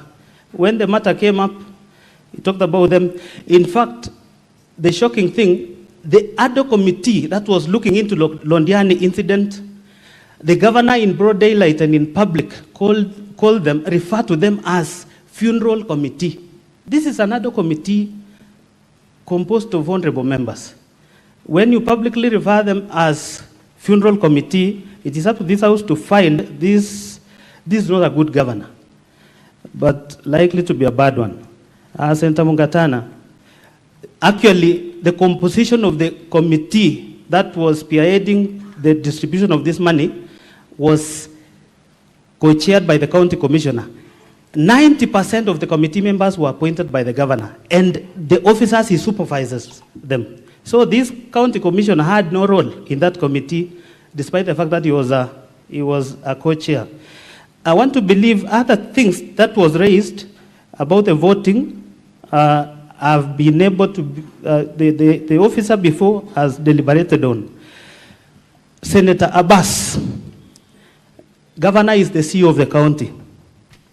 And as I said, any misuse of funds that we've witnessed, we tied the governor to that because Pursuant to County Governments Act, Section 30, and Article 179(4) of the Constitution, the governor bears the greatest responsibility in the manner in which our resources are misused. So the others, Mr. Speaker, issues of voting, we will, under your directive, we will be getting the real results. But I want to beseech this House, when the time comes for voting, please consider the issues of Kericho. It is not one. There are so many grounds, including the haphazard dismissal of staff by the governor. There is one CEC who was dismissed in 2023, a very young man, who went to school in a village, school, scored the best grade, came to Kenyatta University, was working for the Water Trust Fund. But the governor, by a mere text, he was dismissed. This is a governor who should learn that when you're given opportunity, you need to act according to Article 75 of the Constitution, conduct of the state officers. So that the governor should know, being a governor of a county like Kericho does not mean you're above the law and you can do anything as you think. It is up to the Senate to decide on behalf of the people of Kericho. Thank you, Mheshimiwa. Thank you. Now that the yes, Council for the County Assembly, you have something to say? Yes, please proceed. Mr. Speaker, sir, you will recall that at the close of our case, I had intimated that I would be making a very quick application. At the end of our examination in chief yesterday, we were told by the Senate that they reserved the interrogation of our first witness, Mr. Geoffrey Bett. We still wanted to have that clarification whether he's still needed because we still have him around. He's one of the witnesses that is living with disability, so we wanted to have that clarification first. And secondly, and related to the issue, at the end of his testimony yesterday, the said witness made an application for protection, not just on his physical attack, but even against bullying on social media. He has brought my attention an incident that went against the request that he had made, that yesterday through a Facebook post by one Joan Chepkrui, whose Facebook name is Joan Kaku, alias Nadia, wrote the following words: Kiwete anataka kuhurumiwa na 80 million ilipotea department yake. That comment was shared in another Facebook page, that is Philip Mugo's Foundation. That specific lady, Joan Chepkrui, has been cited sitting at the Speaker's Gallery or the public gallery. In fact, she has taken lunch at the Senate yesterday and today, and therefore the simple request from Mr. Geoffrey is for stern action to be taken against that particular person who is still within the Senate's precinct. I'll usher in my senior to also make a comment on the same. Mr. Speaker, the most important thing for us is that the maker of that post is within these precincts, and the witness says that as he sat here, that lady was among the people sitting in the gallery just above your head, and that lady has eaten lunch with us in the Senate precincts, and he knows her personally because she's a neighbor from home, and she's a known blogger for the governor in Kericho County. Those are the instructions that we have. We think that those words that Mr. Mutuma has read are not only demeaning, but they humiliate a witness of that nature who was here, spoke his voice, spoke about this being a healing process for him. That humiliation damages his healing by far. We'll direct, Mr. Speaker, that if that witness is still within these precincts, because coincidentally for us on her page, she took some photos with some senators and did not name names, meaning she has been here. We have been shown photos taken yesterday with some senators in this precinct, validating the fact that she is within this precinct, and therefore, stern action is necessary. Thank you, Mr. Speaker. Thank you, Counsel for the County Assembly. Counsel for the Governor, just have a seat. The Senate can only do what is within its powers. To the first limb of your request as to whether the Senate wishes to engage further with the witness, the answer is no. To the second request, I was made to understand that yesterday the witness did ask for arrangements to be made so that he feels secure when he goes back home. We can only relay that information to the IG, that the witness, as he goes back home, he doesn't suffer any insecurities as a result of having appeared before the Senate. On the third one, on the social media post, as a Senate, we are not in a position to control what goes into social media or not. Now, Counsel for the County Assembly, since you've identified the culprit, you know exactly the remedies that are available to the witness. Kindly pursue them so that that particular person who posted that derogatory post is punished pursuant to the law. However, I will add one thing. To the members of public, we are here on a very serious matter. And no member of public, nor the parties involved in this particular case, or even the senators, are allowed to intimidate any witness. That post is an intimidation of a witness. And therefore, be warned, whoever did that, because the reason why I told the Counsel for the Governor to sit down is we're going to degenerate into a hand-pecking exercise.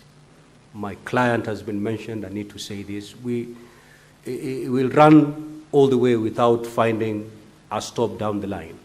So a stern warning from the Senate is no member of public should aim derogatory remarks to the witnesses that appear before us. If you do, then as I've already advised Counsel for the County Assembly, you have a smorgasbord of remedies available to you. Ours is to give that stern warning. And should it persist, then we will, at an appropriate time, ask that member, if they're in this House, to withdraw from the precincts of Parliament, because that particular behavior cannot be tolerated while these proceedings are ongoing. Senator for Nairobi City County. Speaker, at the very minimum, because according to the rules, everybody who is in the gallery sits there at the pleasure of the Speaker. And if it is possible for the team from the County Assembly to point out to the Sergeant-at-Arms who that person is, I think it would be proper, because of the disrespect that has been shown to the process, that that person be removed from the precincts of Parliament. I want the team from the County Assembly to know that it is very difficult, as the Speaker has said, to control what people say on social media. Yesterday, some of the witnesses asked to take photos with me outside there, Honorable Speaker. And I've seen posts from Kericho saying that a bevy of young women has been deployed to confuse me. No, it is a bad thing because, Honorable Speaker, I personally consider myself public property, so that if somebody asks to take a photo with me, I cannot say no. But then they are going to insinuate that these young ladies were somehow deployed as a force to cause confusion, so that when we vote, we might not vote on the issues. But Speaker, this specific person, if can be identified by the Council for the Assembly, I think it would only be fair and proper that for this particular case they be ejected from the precincts of Parliament. I thank you, Honourable Speaker. Honourable Sifuna, I thank you for your piece of wisdom. But you see, the biggest problem will be the identification using that post.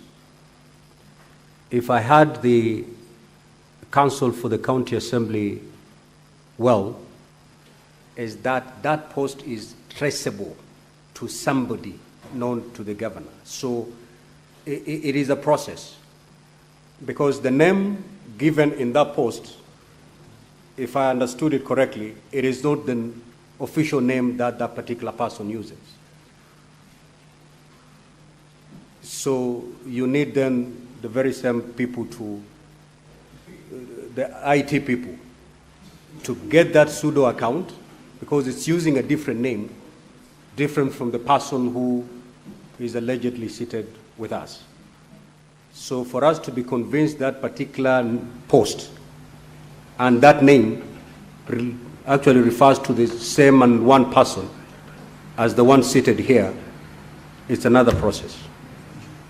And that's why I'm saying it is very difficult for us. And the only thing we can do is to issue that stern warning. Assuming that pseudonym refers to the person you are referring to, then may that person be warned that we cannot tolerate that kind of behavior in the Senate. We may now proceed. We have concluded the case for the County Assembly. We will now move to hear the case for the Governor. Now, Governor, you have 5 hours to prosecute your case. Those hours are distributed as follows. 3 hours will be reserved for the Governor and his witnesses, and 2 hours will be allocated to the team from the County Assembly for purposes of cross-examination. The time taken by the senators for seeking clarification and questions, that is not part of the 5 hours that we have just apportioned between the two teams. Now, honorable senators, the Senate will rise at exactly midnight tonight. So we hope to conclude the case of the Governor before we rise at midnight. Now then we shall resume tomorrow for purposes of deliberating and voting. Yes. Mr. Speaker, I thought these proceedings were gazetted for 3 days. What's the point of us sitting here until midnight? If we because the second day ends at midnight. Mr. Speaker, I would like to beseech you, because we only have 5 hours for the Governor's case or response, and then I think a couple of hours for the other party and also the Governor to be able to conclude the matter. For us to rise at 6:30 It's only healthy. And then we come back tomorrow when we are fresh, at 9 in the morning, and then we deal with this matter and prosecute it. I think it's only fair, Mr. Speaker. Yeah. Yes, Senator for Nairobi City. Speaker, just referencing the Gazette notice for these special sittings that the Minority Whip has spoken to, we gazetted for 3 days, and I might be missing some commas in this communication, but it is only in respect of Friday that there was expression that we will only, the session will run commencing at 9 a.m. until the conclusion of the business of the day. So, Speaker, there is enough time tomorrow morning. I'm sure if we did, how many hours are left? 1.5 hours today, then morning as well. I can, as whip, commit on behalf of at least the minority that we'll be here at 9 a.m. sharp, so that we are able to conclude the governor's case by around 11 or 12. And then we will have time to deliberate and make a vote. At least tomorrow we know we are here until the matter is concluded. So, Honorable Speaker, with kind indulgence, with humility, which is, a rare trait for some of us, we are we are learning. So please, just reconsider, because my understanding of the Gazette is as such. Now, Honorable Senators, let's see how far our batteries take us.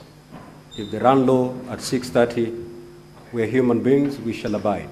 But let's see how far our batteries will take us. Let's proceed.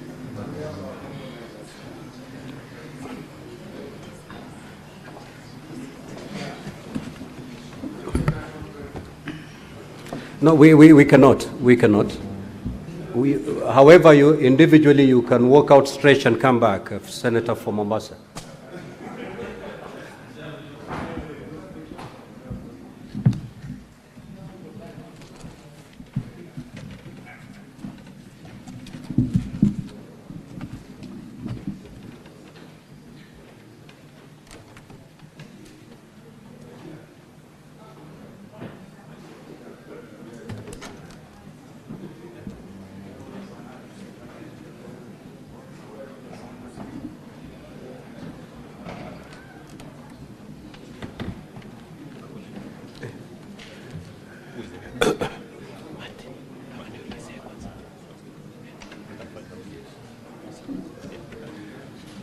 Mr. Speaker, sir, can I have the witness come in?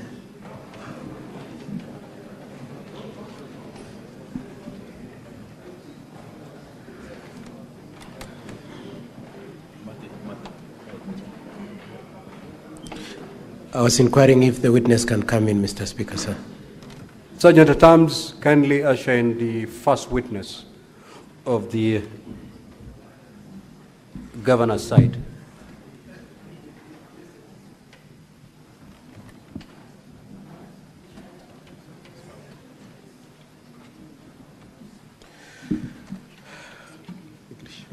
Honorable Senators and Mr. Speaker, sir, the affidavit of the witness is in volume 1 of the governor's bundle, page 128 to page 131. Governor's bundle, page 128 to 131. The governor's bundle is bound in red.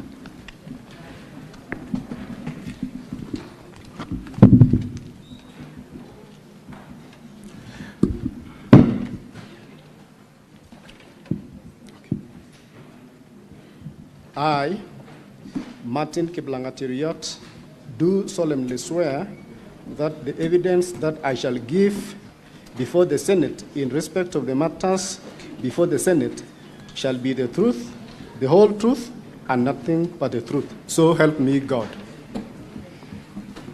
Mr. Speaker, sir, with your permission and the permission of my colleagues, I will lead the witness on non-contentious issues, and if my colleagues have any problem, they can say. Could you confirm that your names are Martin Cheruyot Kiplangat? I confirm. Could you confirm that you One, Sergeant at Arms, you may need to ask the technical team to power the microphone a bit higher because we cannot hear the counsel for the governor well. Now, counsel for governor, would you please indicate how many witnesses you're calling for purposes of managing the time? Mr. Speaker, sir, I had intended, I have 4 that I must call, Mr. Speaker, sir. 4 that I must call. That is the 3 MCAs who were impersonated in the forts, the IT expert. After that, I had intended to call as many of the other 18 as my time could allow.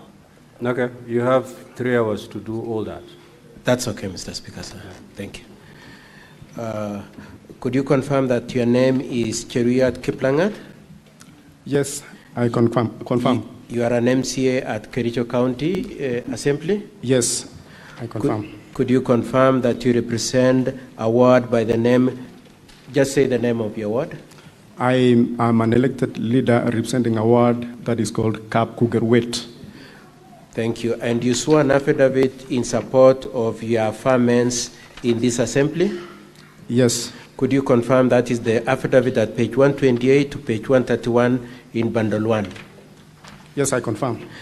And you'd like to rely on it? You'd like the honorable senators to look at it in support of your case? Yes. Could you confirm that you also swore another affidavit jointly with the other MCAs? If you could look at page 113 of the same bundle. Running yes, page I confirm. 113 to 116.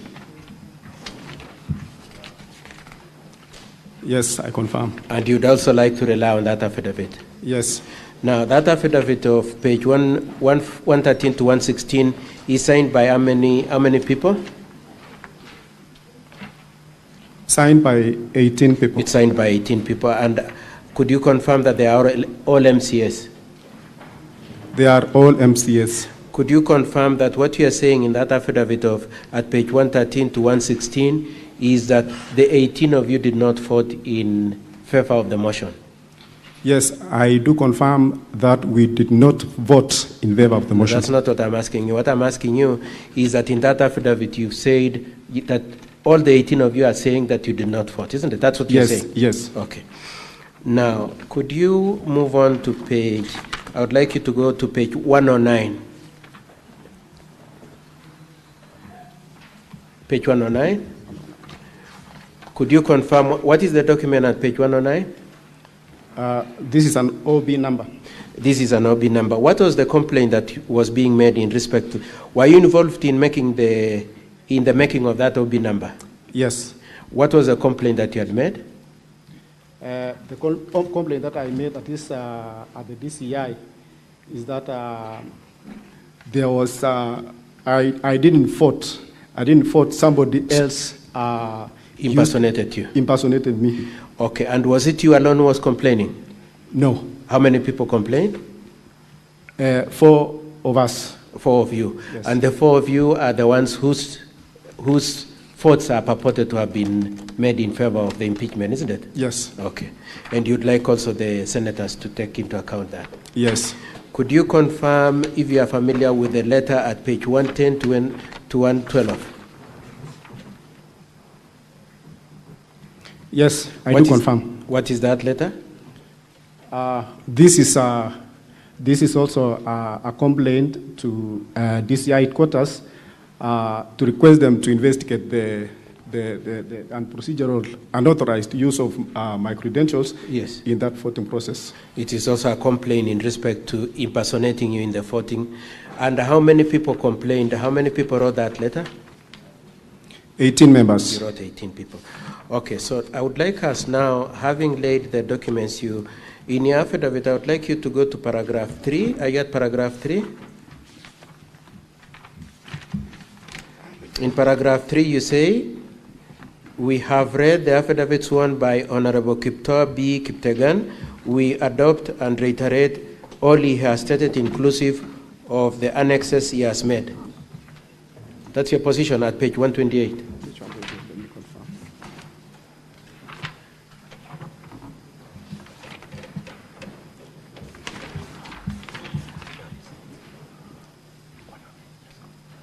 Yes. Could you confirm that that is your position, that you rely?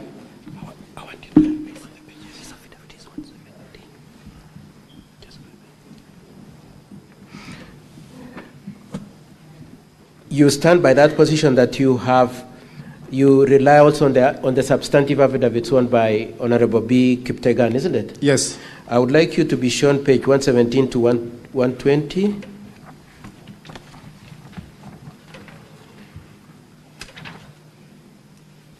Could you confirm that that page 117 to 120 is the affidavit of Kiptegan, which you rely on? Yes. Thank you. Now let's discuss a few things that you've made in the main reason why you're here. Now, why are you here? I'm here to prove that I did not vote in that voting process. You are here to tell these honorable senators that you did not vote? Yes. And if the report purports that you voted, what is your position? My position is that whoever did it for me denied me my right, and so your position is that if it is alleged that you voted, you did not. Somebody has impersonated you. Impersonated, yes. Okay, thank you. Now, apart from yourself, were there any other people in your company that were opposed? Yes. How many people? 17 other members. 17 others, coming to a total of 18? 18, yes. Okay. And did you make your position known at the assembly? Yes, we made our position known when time of declaration of voting was directed by the speaker. Yes. The 18 of us stood, yes, requesting that we be given, we make a voting by roll call. You wanted to vote by roll call? Yes. And why were you opposed to use of electronic voting?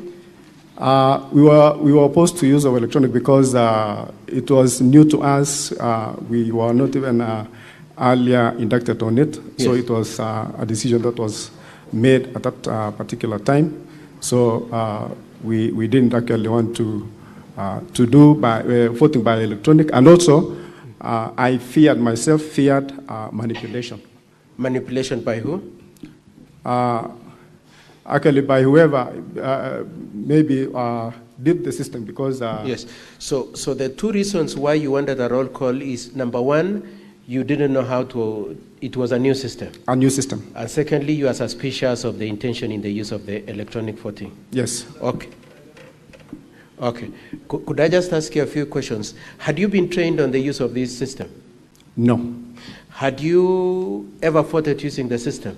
No. Had you put in place manuals, regulations, or policies for the use of this system? No. There was no policies, there were no guidelines, and there were no manuals on the use of this system? There was none. Okay. Now, you had the IT experts say that you passed Standing Order number 77 in October 2024. That's correct, isn't it? Yes. That's correct. I'm not sure. You are aware that there's a Standing Order number 77? Yes. You don't recall when it was passed? Yes. Okay. Now, do you know when you impeached the Deputy Speaker? Do you recall when you impeached the Deputy Speaker? Yes, I recall. Was it on 8th of November 2025? When you removed the Deputy Speaker, sorry, yes. not impeached? Yes. It was in November yes. 2025? Yes. Did you use this electronic voting then? No. Okay. And this is after you had already enacted that Standing Order number 77, isn't it? Yes. Okay. Now, had you ever used this electronic voting ever before? No.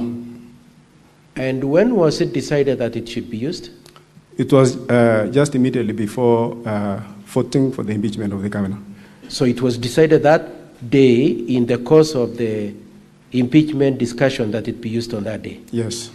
Did you have notice that it would be used on that day? As you woke up at home when you were coming, were you aware that they would be using electronic voting? No, we were not aware. And was there any communication that it might be used? No. There was no communication. Yes. Now, if 18 of you had indicated that you are not going to vote electronic and you preferred roll call voting, In the face of the fact that the Speaker insisted that it must be electronic voting, what did you do?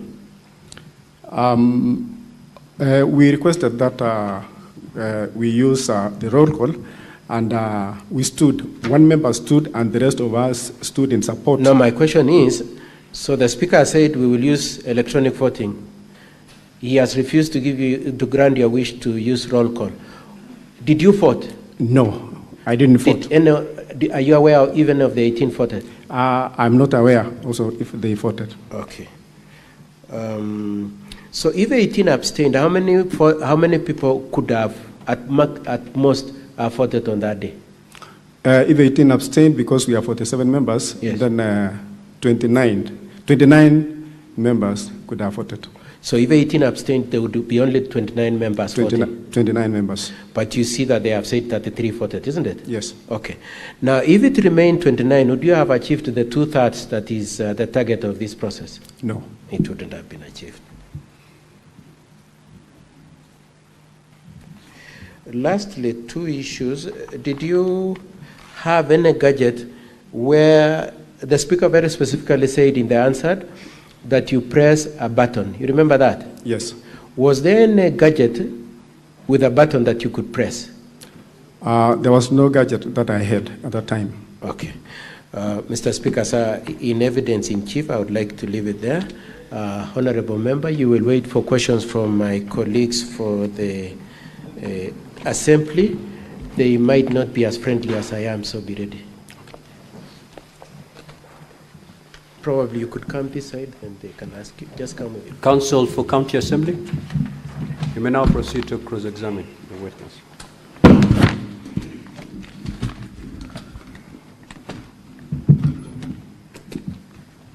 Thank you, Mr. Speaker, sir.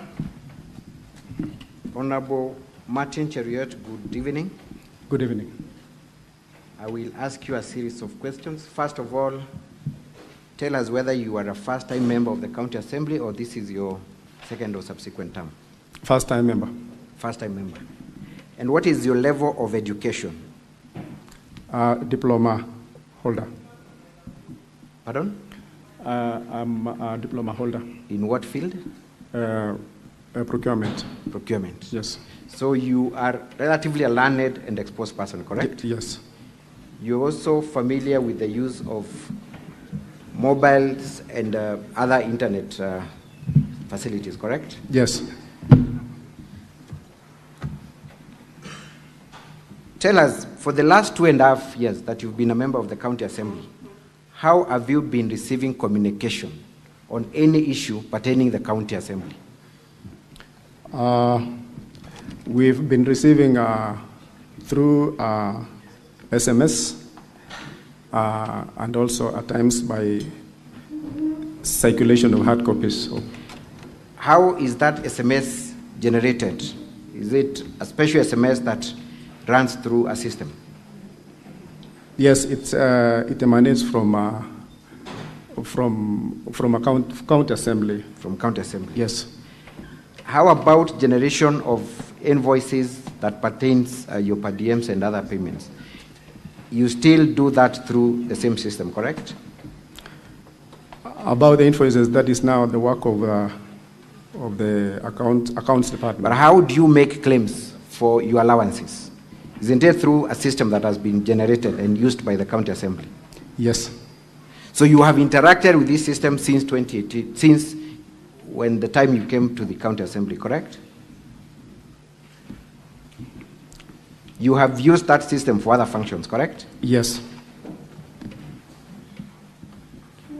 And you have been trained on the use of that system on other functions, correct?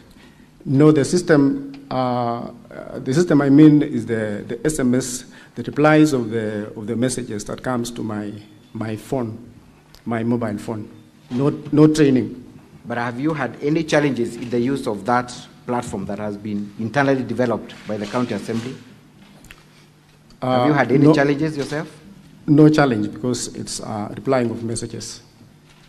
So the only challenge you had was the use of electronic voting and not for any other purpose. Don't you feel that is too convenient for the senators to believe? Yes, but Thank you. Thank you. You've answered my question. I move on to the next issue. Mr. Cheruiyot, has the county assembly provided you with a laptop paid for by taxpayers' money? Yes. What was the purpose of you getting a laptop paid for by taxpayers' money?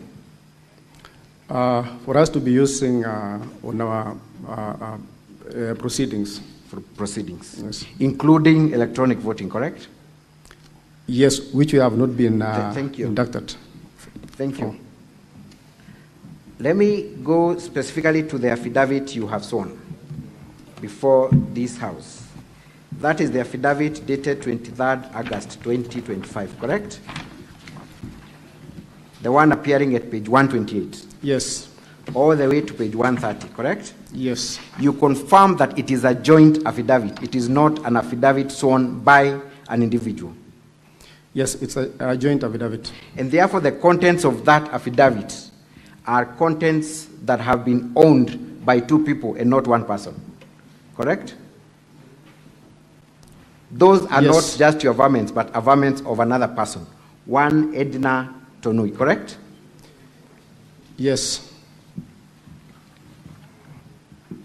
When did you appear before a commissioner for oath to swear this affidavit? Do you recall appearing before any commissioner for oath? 23rd day of August. Where, specifically? Kericho. Which office?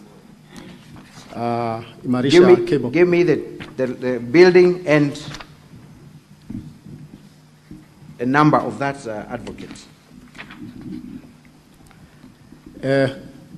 Katwa and Kemboy Advocates, 5th floor, Transnational Plaza. So this affidavit was sworn by Katwa and Kemboy Advocates, correct? Yes. So that then you did not appear before Chebet Ngetich, the commissioner for oaths.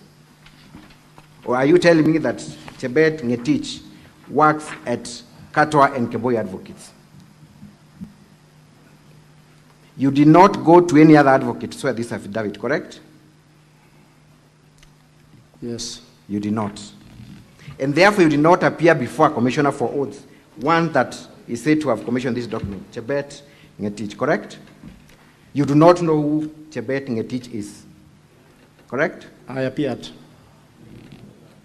Mr. Cheruiyot, which version of your story should we take? You have just said you did not appear before any other person apart from the office of Katwa Kemboy and advocates. I appeared before Chebet Ngetich Fancy. Pardon? I appeared before Chebet Ngetich Fancy. Give me the location of this advocate. Which offices does he operate from? Does she operate from? Marisha Cable Plaza in Kericho. Pardon? Marisha Cable Plaza in Kericho. Which floor?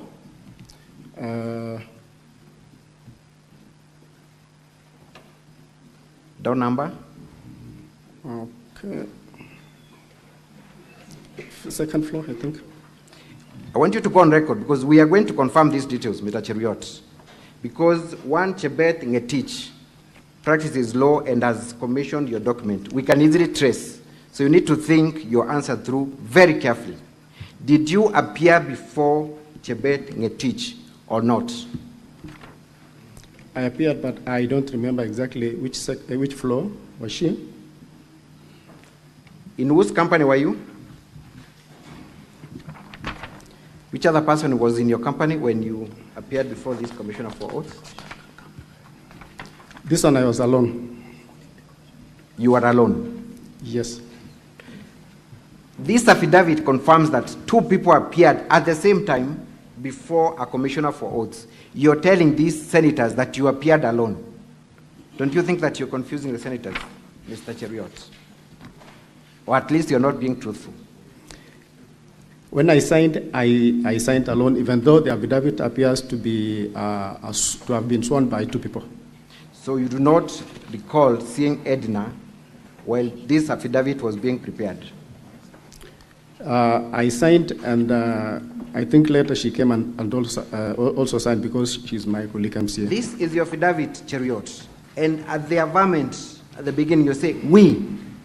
That means this document was generated, drafted, commissioned by two people at the same time. So are you now disowning the fact that this affidavit was jointly done and that it is only you who signed the affidavit? Is that your position? No, there is a space for Edna who also came, who signed also, and I also signed.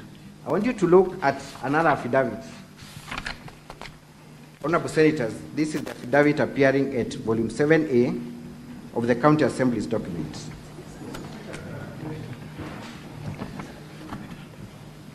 Clarification time is not yet, Honorable. Okay, just pause the time for the governor's team. Mr. Speaker, if you are following the proceedings, you need to remind the witness that is on oath. He has changed his position 3 times on the same matter. So you should help us on which version we should follow. We want to know the truth. Just take note of whatever you're noticing. It will inform on how you will vote eventually. Proceed, Council. So for record purposes, again, Mr. Cheriot, you were not at any given time in the same place and time with one Edna Tunui while preparing this document. You were not. Yes, I signed my part. You won. That's not my question. That at no given time were you and Edna Tunui together in the preparation, signing, or commissioning of this document, correct? Yes. And therefore, when you append a signature at the end of this document saying that we, the above named, just read paragraph 14 of your affidavit appearing at page 130.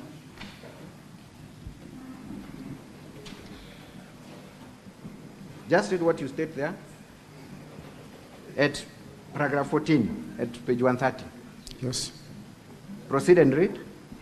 Facts upon hearing are true to the best of our knowledge, information, and belief, save where we have stated otherwise, where we verify hereof in the correctness of what we stated. Do you still stand by the affirmation at paragraph 14 of your affidavit that the contents of this affidavit are true and correct to the best of your knowledge and belief? Yes. You have just confirmed that you have not seen Edna in the preparation, in the signing, and commissioning of these documents. How are we to reconcile that with the fact that you are now stating that this document was generated jointly between you and Edna? Don't you think there's a contradiction, Mr. Cheriot? No. You do not think there is a contradiction?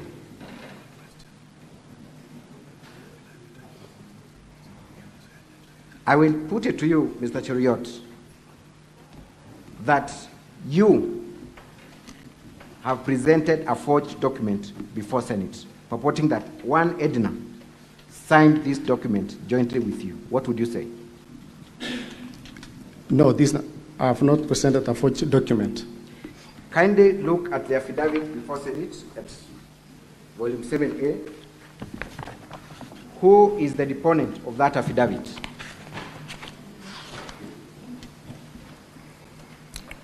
Chepkurui Edna Tonui. The same person that you have alleged you were with when you're signing this affidavit jointly, correct? Yes, but I stated I signed it. It's a yes or no. Is it the same person? Same person. Same person.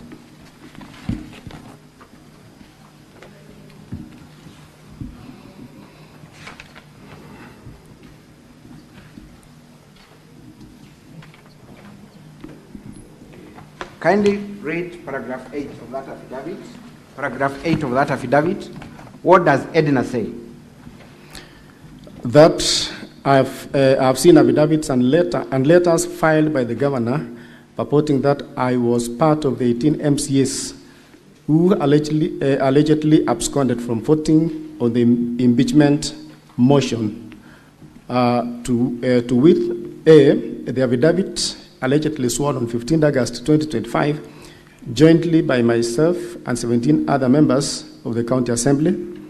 B, the affidavit allegedly sworn on 23rd August 2025, jointly by myself and Honorable Martin Cheriot Blangat. And C, an undated letter allegedly co-authored by myself and 17 other members of the County Assembly of Kericho addressed to and received by the Director of Criminal Investigations, DCI, on 18 August 2025. Edna confirms that she did not sign the affidavit that you presented before Senate. You have also confirmed that you did not see Edna at any given time in the preparation, in the signing and commissioning of this affidavit. And this is your affidavit, Mr. Cheruiyot. Are you then on record confirming that you have brought before the Senate a forged document in the name of an affidavit that you have presented on oath?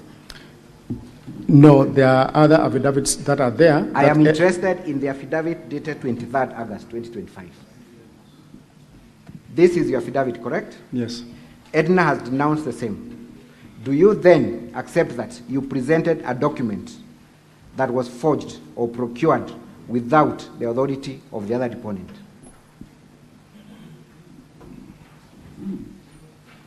Please answer the question. No. No. Mr. Cheruiyot, as has been stated by Senator Kalwale, you have given different versions of the same story from the time you took the stand. You have also presented a document that you signed on oath that you've now disowned. The simple question is, why should we believe you when you say that you did not vote, when the system confirms that you voted? I did not vote. How credible is that statement in the wake of all the other lies and contradicting versions that you've given before this House? The link that was used to vote was sent to my mobile phone, which I never opened.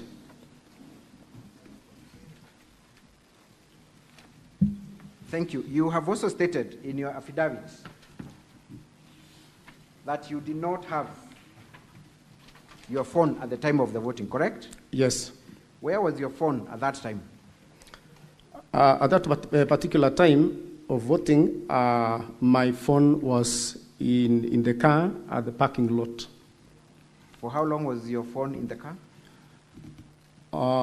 For the time immediately just before voting and for almost 1.5 hours after. You have also stated in that affidavit that not just your phone, but Edna's phone was not with her. Is that what appears in your affidavit, or am I reading my own things? Do you remember stating that fact? Is it in your affidavit? Yes. You stated on oath that Edna did not have her phone at the time of the voting, correct? In your affidavit, correct? The 18 members that were... I am talking about Edna and yourself, the deponents of this affidavit. You have confirmed on oath that Edna did not have her phone at the time of voting, correct? Yes. How could you tell that Edna did not have her phone at the time of voting? We were together in the chambers, and she also had given our phone elsewhere. We're interested in knowing that elsewhere. Where is that other place that your phone was and Edna's phone was?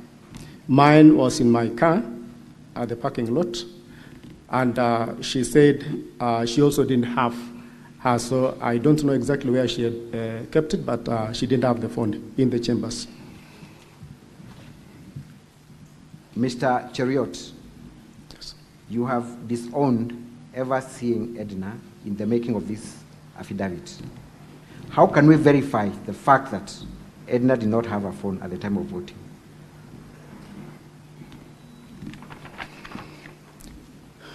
She swore in another affidavit that she didn't vote.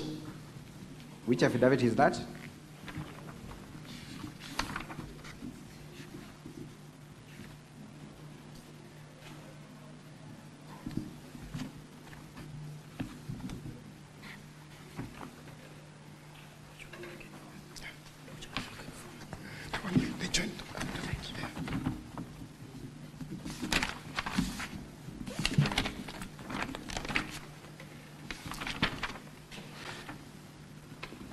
I'm in reference to the complaint that she yes, there is an affidavit that is 113, page 113, that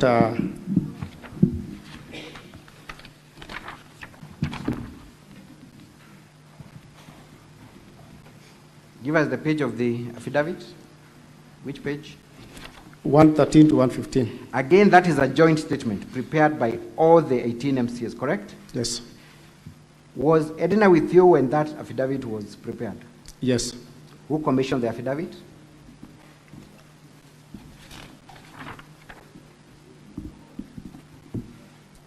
Brian Kiprotich. Brian Kiprotich. In which office did Brian Kiprotich commission this document from?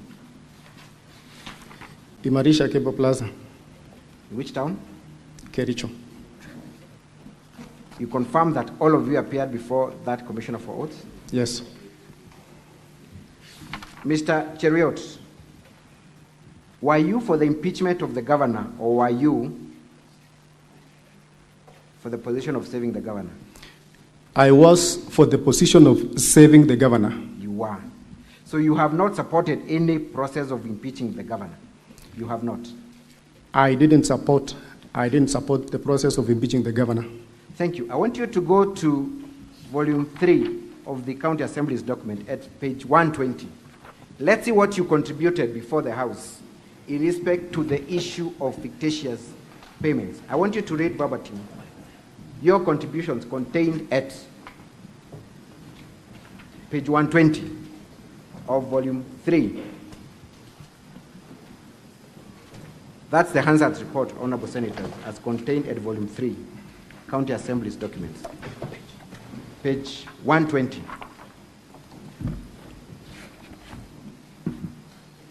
Confirm that you're the member for County Assembly for Kapurwet Ward, correct? Yes. You confirm that at page 120, we come across your contribution in the floor of the House in respect to the fictitious payments, correct? You should be having counsel. We supplied volume 3, but we can avail an extra copy.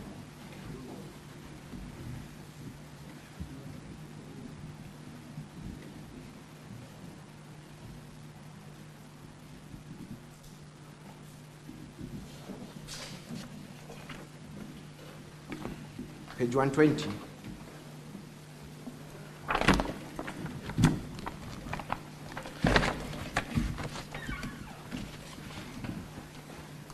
I want you to read, and kindly be mindful of my time, your contribution before the floor of the House in respect to fictitious payments.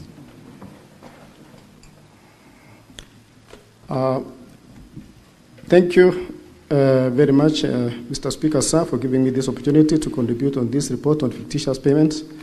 First, the Honorable Speaker, let me congratulate the ad hoc committee led by the Chairman, Honorable Albert Kipkoech, for this very good and eye-opening report. Mr. Speaker, I want to say that one of our roles as House is oversight, and I want to say that we cannot stand aside and watch those who've been given responsibility to squander or to do the kind of payments they have done. And to cite a case in my ward relating to how the procurement process was done. I have read and heard from the members that a procurement process was initiated, and in a record of 3 days from the initial stage to the end, the payments were made. I have a project in my ward, the Honorable Speaker, that was done 2 years ago, and the work was done genuinely. Actually, the contractor did the work very nicely, and I'm wondering how a procurement can be done in a record of 3 days up to the payment, and somebody has put resources, a genuine person, has done very good works, and has not been paid for such a long time. I remember some of these officers, when we were bringing into serve the county, one of the aspects we saw was the aspect of integrity. And now, questioning where this integrity has gone, that now we are not being careful with resource, has gone, that now we are not being careful with the resources of our county.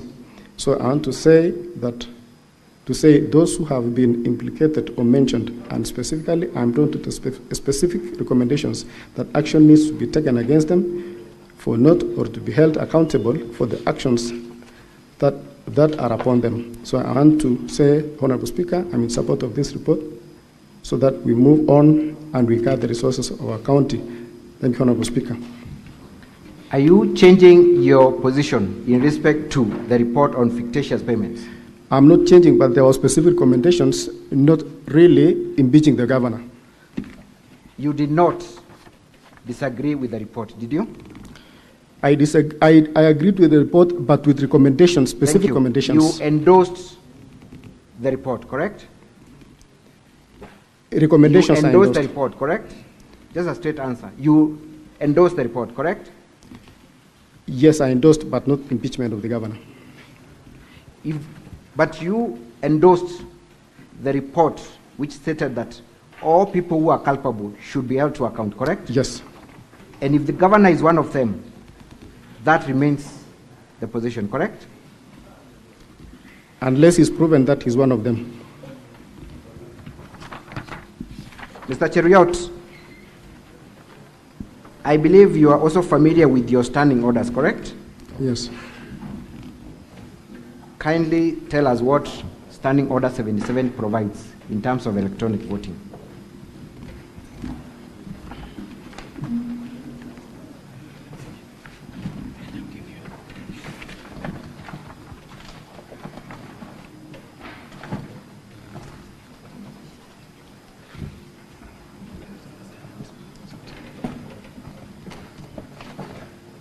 And before you read Standing Order 77, while we are still at that report, kindly go at page 178, volume 4A.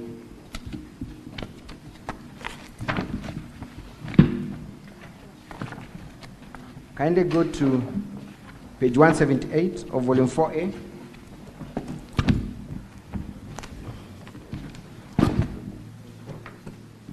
We are still talking about the same fictitious payments report, correct?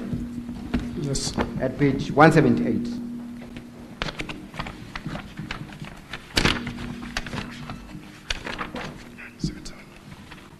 What was the last recommendation by the committee? The last recommendation was that section 30, subsection 3F of the County Government Act 2012, the governor has overall responsibility of being accountable for the management and use of county resources, hence should take full responsibility for the anomalies. That is part of the report that you endorsed, correct? Recommendations.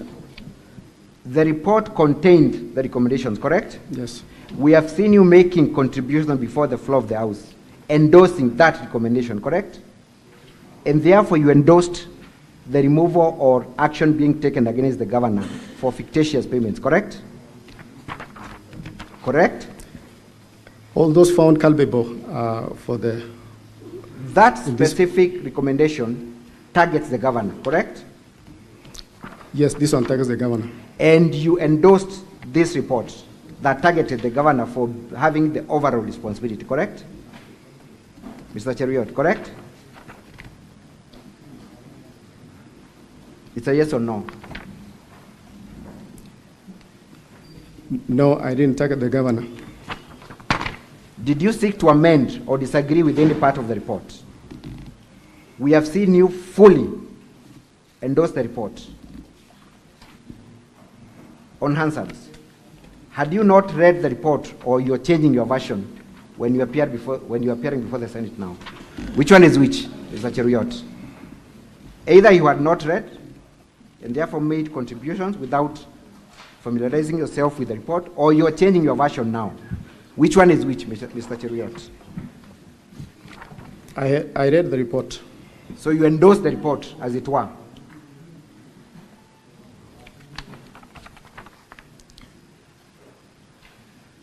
I'm struggling to understand what your position is. You have just told Senate here that you do not agree with the report to the extent of removing the governor on account of fictitious payments, correct? Yes. That's what you've told us. We have seen you on the floor of the House endorsing this report that seeks to hold the governor fully accountable for the same. Which one is your position, Mr. Cheruiyot?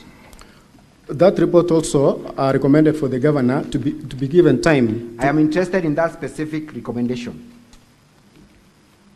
that require the governor to take full responsibility. Is that part of the report that you endorsed? Yes. Then you have lied before the Senate when you say that the governor should not be held accountable for the same fictitious report that you endorsed, correct? There are people in the department who are supposed to be held liable and responsible for the... Mr. Cheruiyot, what was the incentive for you to change your position from endorsing the report, from voting for the governor, for the governor's impeachment, and to now testify that you did not vote? What was the incentive? I wanted the governor to be given time to I'm asking you a very specific question. What was the incentive?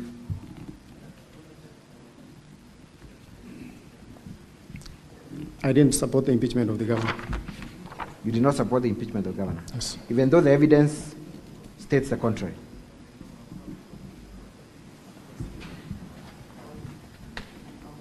Let us go to the standing order as my last line of cross-examination. Do your standing orders provide for electronic voting? Yes. Standing Order 77, correct? Yes. Correct? Yes. Are you familiar with that standing order as a member of the County Assembly? Yes, I'm familiar. Did you require advance notice to comply with standing orders that I expressed? Did you require prior notice that voting would be electronic? Yes, because we didn't have electronic... Did you require notice? Yes, I required. What is the basis of your answer? Because we didn't have the electronic gadgets, and I was not prepared with my... Mr. Cheruiyot, you have confirmed that the County Assembly bought you a laptop. So when you say that you did not have a gadget to vote, are you not lying to the senators? At that time, Council, I didn't have my... It's a simple question. Are you not lying when you state that you did not have a gadget when you've been bought for a gadget and you knew the business of the day?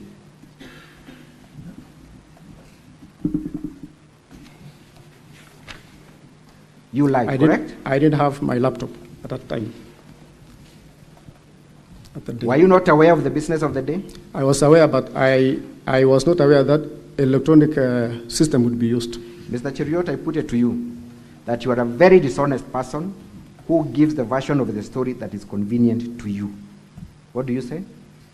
No. That is all for this witness, Mr. Speaker. Thank you. Any re-examination, counsel, for the governor?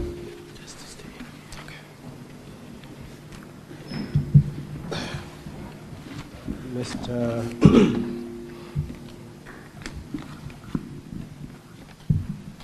Martin, was there any time when you said that you supported the impeachment of the governor? No. The part that has been read to you, does it say anywhere that the governor is to be impeached? No, it doesn't. And more specifically on the issue of the vote, did you vote in support of impeachment? I didn't. And that's your testimony in this assembly? Yes. That you did not vote in favor of the impeachment? Yes. Okay. Now, even assuming for one moment you had a different mind when you're arguing, were you entitled to change your mind before the voting? Yes. But your position has always been that you don't support the impeachment of the governor? I don't support impeachment. Okay. What did you want? What kind of action did you have in mind from the report on the part of the governor? What did you have in mind that should happen to him? Because there were other specific recommendations, so myself, I wanted the governor to be given time to implement what the so committee. Your position is that the responsibility that the governor was to take on account of the fictitious payments as is alleged was that he be given time to take action on those claims? Yes. Okay. Now, you've been asked several questions in relation to Edna, and you are shown an affidavit sworn by Edna, isn't it? Yes. From the county assembly. Have you seen Edna come to testify in the whole of these proceedings? Yes. I'm saying, since we started this hearing, has Edna come here to testify, to come and give her testimony? No. You have not seen her? Yes, I've not seen her. Okay. Have you seen her say that the affidavit you have been shown is the genuine affidavit? No. You've not seen that? Yes. And can you say for a fact that the affidavit that you've been shown from Edna has not been forged? Can you say that? Would you know whether it's forged or not? No. It could possibly be forged also, isn't it? Yes. Okay. Now, the affidavit that you jointly swore with Edna, were you with Edna when she was signing? Were you with her when she was signing? Or you signed alone the way you said? I signed alone. You signed alone and went away? Yes. Okay. And do you stand by everything that is stated in that affidavit as Martin? Yes. Do you know whether Edna would stand by them or not? Do you know? I don't know. You don't know, but you are speaking for yourself Yes. in terms of what you said, isn't it? Yes. Now, I would like you to look at page 131. Page 131. Yes, sorry. Yeah, put that up. Page 131 of first volume 1 of the governor's bundle. My apologies. Yeah, there, page 131. Now, you were asked whether you swore the affidavit before who, and for a moment you said Katwa and Kemboi. You remember saying that? Yes. Could you let the senators know what is indicated as being what Katwa and Kemboi did? Drawn and filed by Katwa and Kemboi advocates. So it merely shows that the Katwa and Kemboi drafted the document, isn't it? Yes. And then at page 130, who has commissioned it? Page 130, Jebet Ngetich Fancy. Fancy commissioned it. Now, away from that affidavit, you remember when you walked into this chamber? Yes. What happened to you? I took an oath. You took an oath? Yes. What you are saying, is it true as per the affidavit? Yes, it is true. And is it true as per the oath that you took before these senators? Yes. Okay. Now, you said you didn't have your phone. It was in the car, isn't it? Yes. Do you know where Edna's phone was? Do you know where it was? I don't know. All you know? She didn't have. All you know is that she didn't have, but you don't know where it was. Yes. So as I finish my re-examination, as you speak today here, are you speaking for yourself and Edna, or you're speaking for who? I'm speaking for myself. You're speaking for yourself. And your point is that you did not vote? I did not vote. Okay. And lastly, were you given notice that they would be using electronic voting on that day? No. Were you given notice to make sure you walk into the chamber with your phone? No. Were you given notice that you should come with your laptop to the assembly that day? No.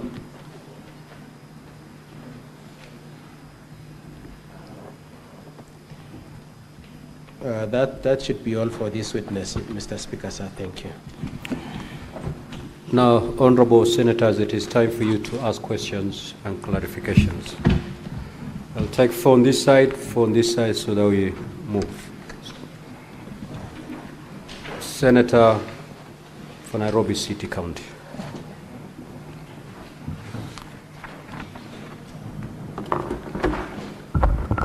Thank you, Honorable Speaker. I want to refer the witness to the affidavit that starts from page 113 to 114 of volume 1 of the governor's bundle. And going through the affidavit at paragraph 1, the 18 people who deponed this affidavit are saying they participated in the proceedings. If you look at paragraph 6, they say the speaker demonstrated impartiality at several instances to mean they were present during that. Then at paragraph 9 on page 114, that during voting there were people experiencing technical difficulties and others questioning the integrity. Then at paragraph 13, Honorable Speaker, they say we abstained because we were not trained on the use of electronic machine. Now, as far as I understand the word abstain, witness, an abstain, if you look at our gadgets here, is a vote. Did you mean you voted to abstain or you refused to vote? That's the clarity that I want from you. I refused to vote. Just take the questions, then Okay. you will respond to them. Thank you. Senator Mandago.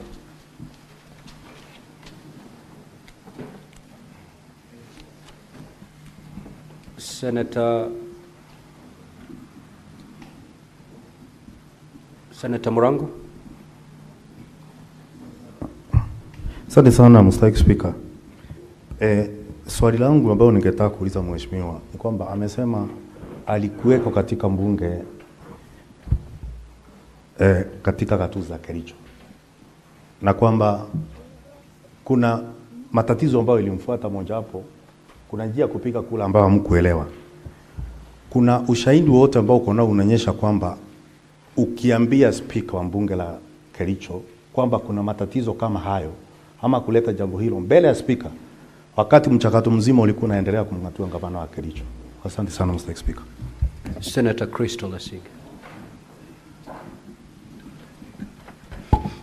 Thank you very much, Speaker. First of all, Speaker, I'm not too sure the relevance of the last couple of questions by the counsel who asks the witness, were you told to bring your phone? Were you told to bring your laptop to chambers? I don't think anyone needs to be told to bring their tools of doing business to their place of business. It's like saying all of us should not come here, should have to be told to bring this or that, or the counsel to be told to bring his bundles for evidence sake. So, but on the same question, Chair, I want to ask the witness. You said that Edna did not bring her phone, but you did not see her, but you saw that she didn't bring her phone through the affidavit that you read. But as per your counsel's questioning, you answered in the affirmative when he asked, could that affidavit be forged? Do you know it to be a true affidavit? And you said no. And therefore, can you clarify whether the affidavit is something you're relying upon, or it is now something that you are dismissing as you do not know whether it's true or not? Next, Chair, I also want to ask, if you don't bring your phone or your laptop to chambers, how do you then do business usually, if void of the two? And lastly, Chair, I also want to ask the mover. Oh no, I'll leave it there. Oh yes, I want to also ask the mover. According to your standing orders, if you don't know, if you don't vote yes or no or abstain, what then are you doing in the House? Because Chair, in this House, you have told many a time to us senators, you must vote either way. You cannot be in the chamber and just occupying space. Thank you.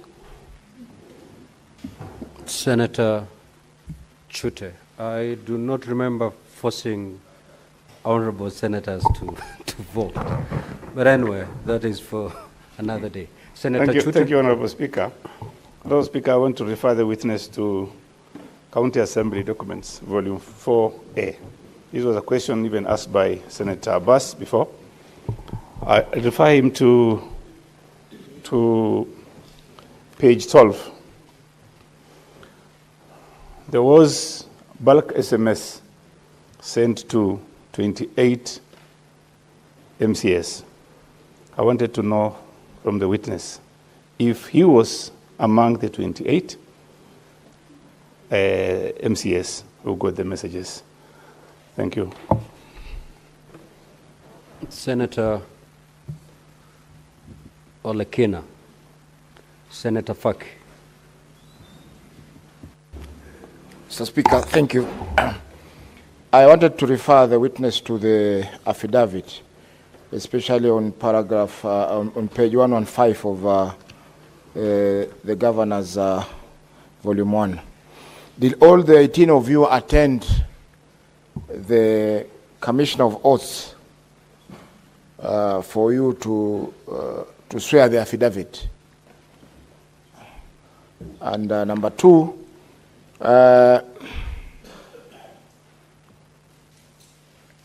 looking at the affidavit, you have stated that an introduction of untested electronic voting. Did your standing orders provide for electronic voting? And when did you amend the standing orders to allow for the electronic voting? Thank you. Senator Mbugo. Thank you, Mr. Speaker. Mr. Witness, I want to refer you to your affidavit on page 114 of the Governor's documents, in particular number 6, where you say that the Speaker of the Assembly failed to conduct the proceedings with impartiality and in several instances demonstrated bias. Can you give this House examples of those bias? And number 2, the last sentence of number 7, you say that members had a right to choose the mode of voting, whether manually and electronically. Is this provided for in your standing orders, or where do you get these rights? Thank you, Mr. Speaker. Senator Beatrice Kenya. Thank you, Honorable Speaker. Honorable Speaker, phones are very personal items. I would like to know from Mheshimiwa, what role you have in knowing where people keep their phones? And especially on this member, how do you know where somebody's phone is? Do you have an official role of knowing where people keep their phones? Or for what reasons did you know where the honorable member's phone was? Senator Boni. Mr. Speaker, I would like the witness to clarify to us one common denominator for all of us who speak English language in this chamber today is that at one time you went to school. Were you being reminded to carry with you a pencil and an exercise book when you're going to school? And if that common sense did not make it difficult for you, you always carried, why do you want me to believe that the Speaker or the clerk or somebody in Kericho had to remind you to carry the gadgets for you to go and vote? Finally, do you appreciate the fact, based on your verbatim contribution in the county assembly and the contradiction you're making in the House today, do you appreciate the import of what you are doing to the case of the governor who you have come here to help to succeed in his case? Or have you deliberately come here to make fools out of the people who sit in this distinguished House? Senator Maruma. Then log out, Honorable Senator, please. Senator Olekena. Senator Fernandi. Thank you, Mr. Speaker. Mheshimiwa Martin, when you protested of not being given an opportunity to not to vote or participate, did you, I believe there is a Committee of Powers and Privileges in Kericho County Assembly. Have you reported this matter? Secondly, is it coincidence, according to Volume 1 of Governor's Bundle, that 18 of you did not carry their phones? 18 of you, because that is page 6 on Volume 1 and you are number 10, that all of you did not carry your phones that day to the chamber because you knew the SMS link will be sent to your phone. And finally, Speaker, sir, I have seen the answered and I have seen your affidavit. Who are you? Is this an Hermaphrodite case? You are trying to be an Hermaphrodite. Where are you? Do you want us to believe the affidavit or the answered? Thank you, Mr. Speaker, sir. Senator Morgo. Thank you very much, Mr. Speaker, for giving me the opportunity. I would like to know from the Honorable MCA if he realizes that he is contradicting himself to have agreed with a report that intends to impeach the governor and yet denies signing. Does he realize how he is contradicting himself? And then secondly, did he plan with the lady MCA to leave their phones in the car? Because it cannot be a coincidence that they left their phones in cars and yet they were supposed to have them. Was there an intention, was there a prior plan before voting time? Senator Lekina.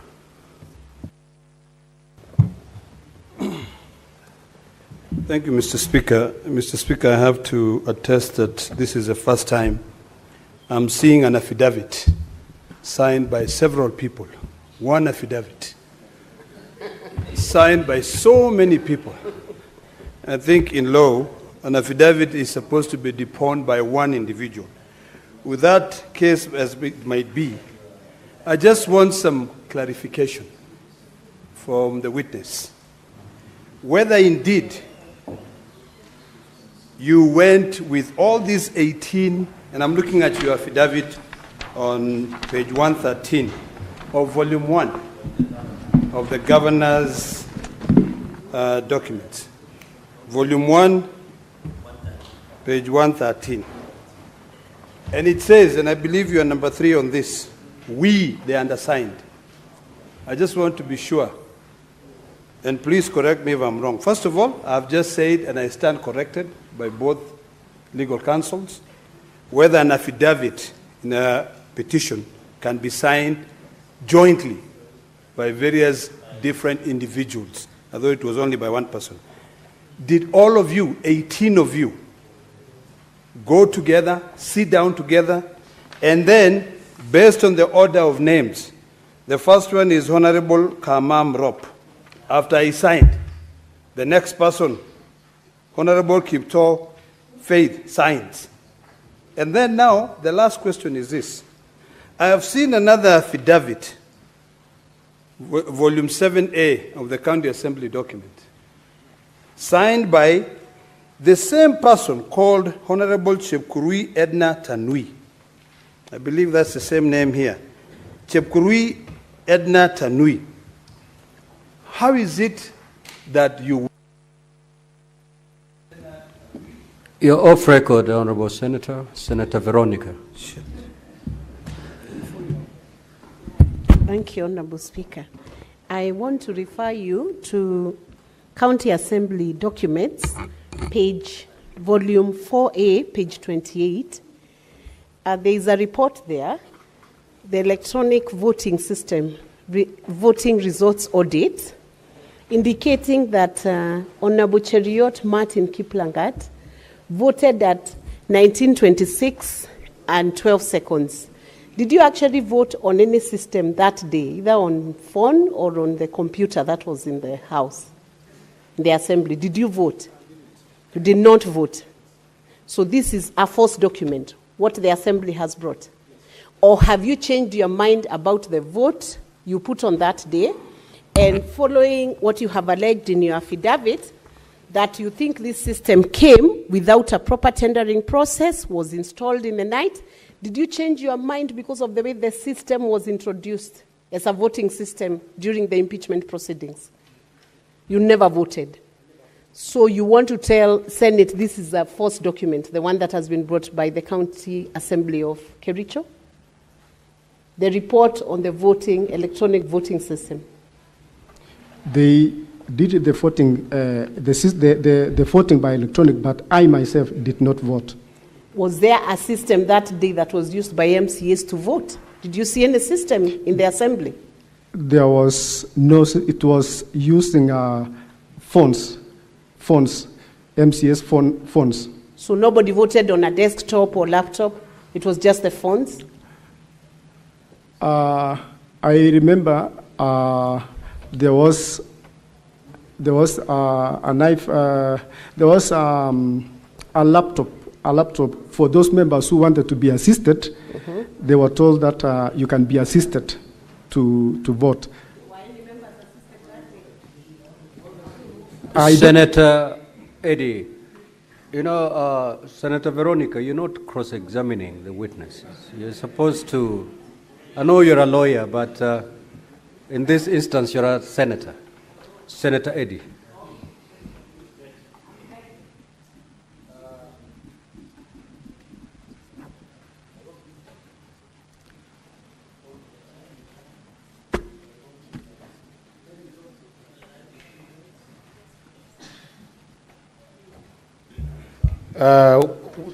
Mr. Mheshimiwa, your affidavit says that you participated in the proceedings. That is on page 113. On page 114, you say you abstained because you were not trained on the use of electronic.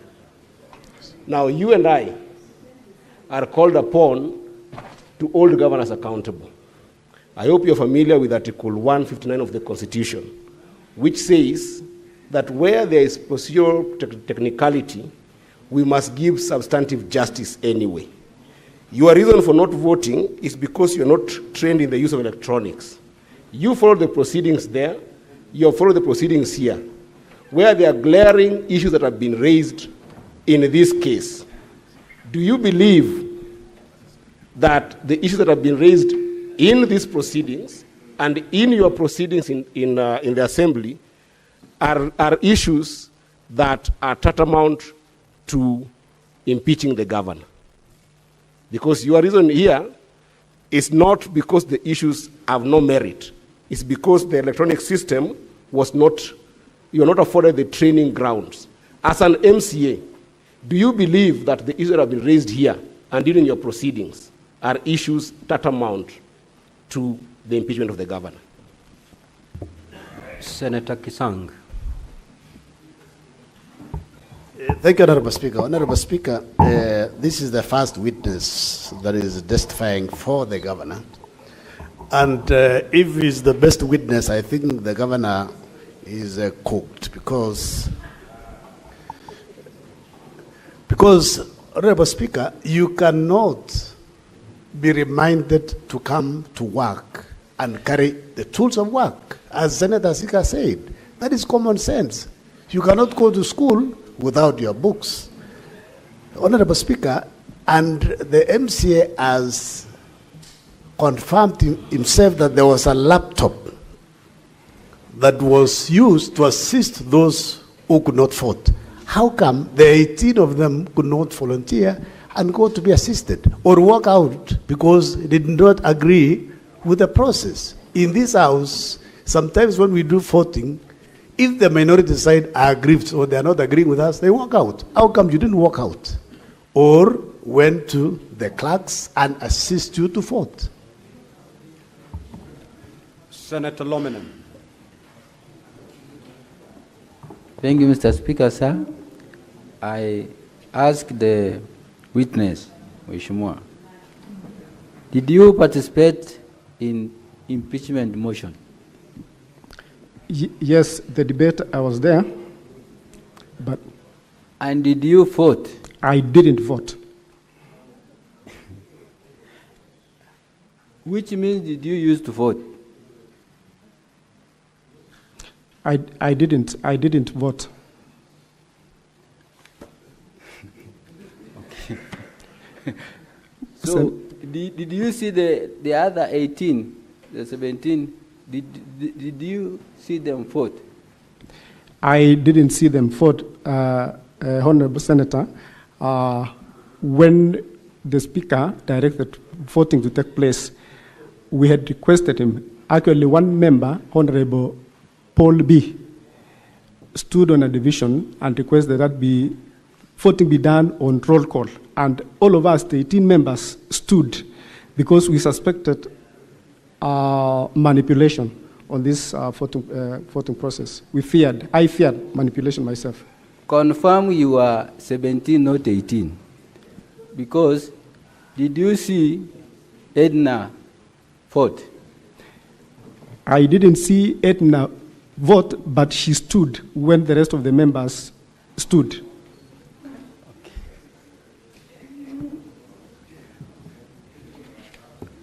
Senator Wakoli.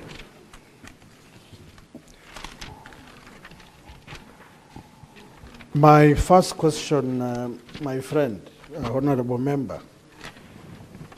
Are these phones that messages were sent to you, are they county assembly phones or personal phones? Number two, did you receive any SMS to your phone to remind you that you are supposed to connect with the system to vote? I'm talking about that day. And number three, when you are getting into the house, like we have our honorable sergeants at times, they always check these systems to see if signals are working. Did your sergeant at times come across to confirm if there are Wi-Fi, data, so that when they call to vote, you are actually updated? Honorable Speaker, let me request that you allow me to respond maybe from what Mheshimiwa Senator has just asked about my phone. Is it personal or it's an assembly phone? Then I'll go back to the rest of the questions from the honorable senators. My phone is my personal phone. It is not a county assembly phone, so it's my personal phone. And also, you've asked if I received the message to my phone. I've said at that particular time of voting, my phone was, I left my phone in the car. And since I didn't vote, later when I got my phone, the message was there. The message, the link, the SMS had been sent to my phone. And since I didn't have my phone at that time, I didn't open the message. So even up to now, up to date, up to today, as we are talking, the message is there. I have not opened. All of us, honorable senators, you know when a message comes to your phone, there is, when you click to open, it shows that you've opened the message. So because of my fear, myself, of manipulation of the votes, I feared really getting into the link. Thank you, Honorable Speaker. Senator Hazana.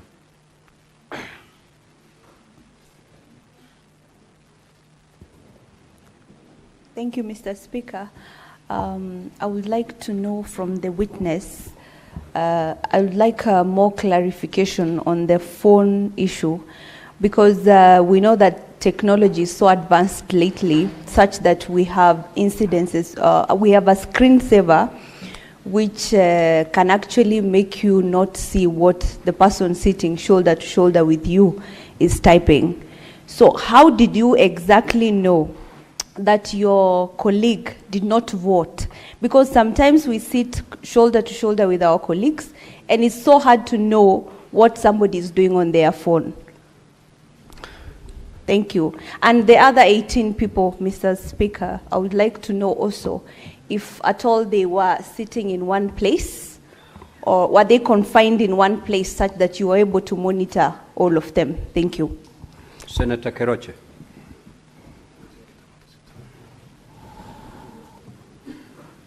Thank you, Mr. Speaker, sir.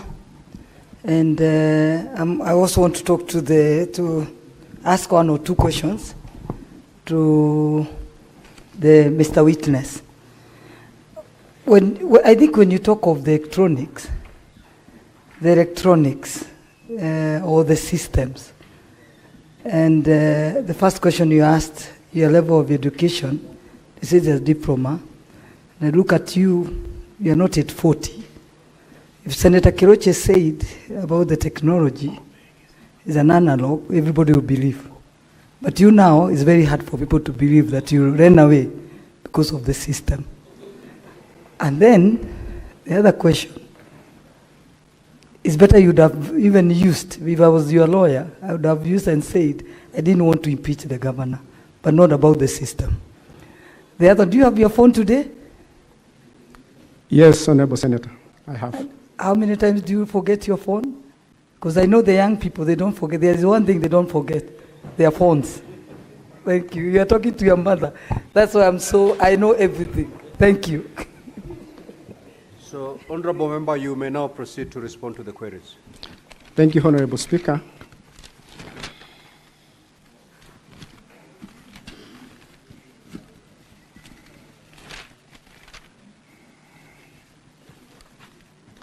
Let me respond, Honorable Speaker. There is a question that, the first question that was asked by the Honorable Senator Sifuna about abstaining or did not vote. I deliberately did not vote because, as I've said, I feared manipulation in this. And before, the Honorable Speaker, when the debate was going on, it emerged even before that some members, I included, 4 members, were emerged that they already have been voted for. So the reason why really I didn't vote is because I feared manipulation.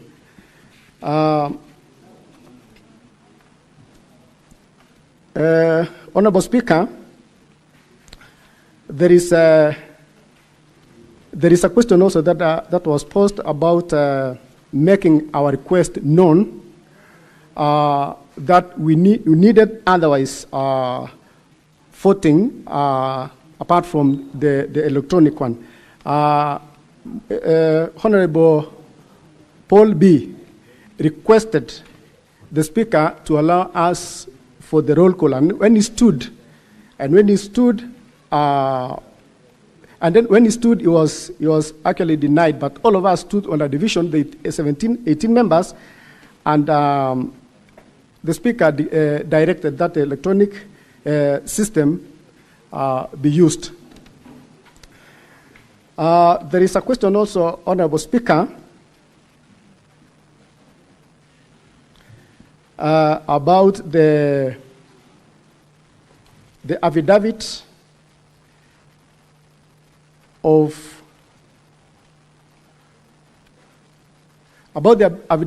Edna Chepkirui, affidavit that was where the 18 of us swore and to say that she was there and she swore in that affidavit as one of the 18 members. Another question, Honorable Speaker, is that there was a question almost similar to the one I was asked before about my phone at the time of voting. Then I've said I didn't have my phone at the time of voting. It was in my car. And also, Honorable Speaker, there is another question also that was posed about getting the message, the link that was sent, about the link that was sent to my phone. And I want to confirm here that the link was sent to my phone.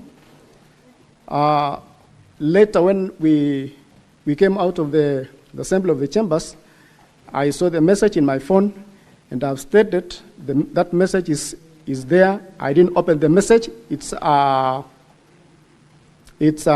evidence that I didn't vote that day. Madam Speaker, There is a question of all of us attending the commissioner for oath. I think this question was posed by Senator Olekina.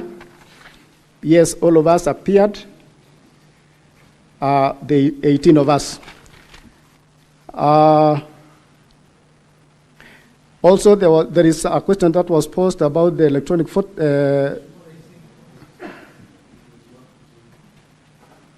Honorable Speaker, Senator. Proceed on and Okay. answer the questions. Thank you.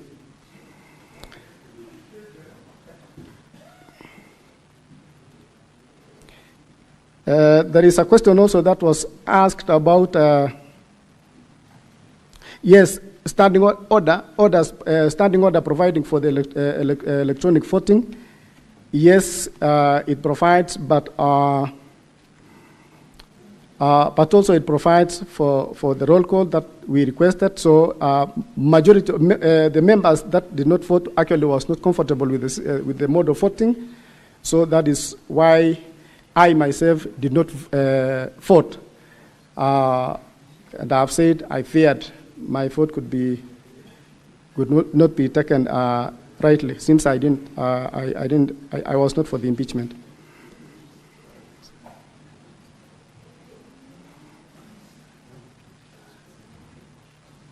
There is also a question of from Honorable Senator about I having an official role in knowing where a member keeps a phone.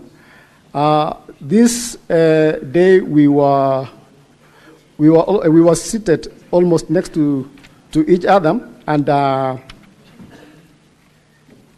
actually she told me that she also didn't have a phone. So I don't know. I don't know exactly why also she didn't have that phone, but I can say by a word of mouth, she didn't have a phone. And also there is a question of, do I need to be reminded to carry my phone? No, I do not need to be reminded, because I always carry it around with me. But at this time, this day I didn't have at that particular time, because I didn't want to.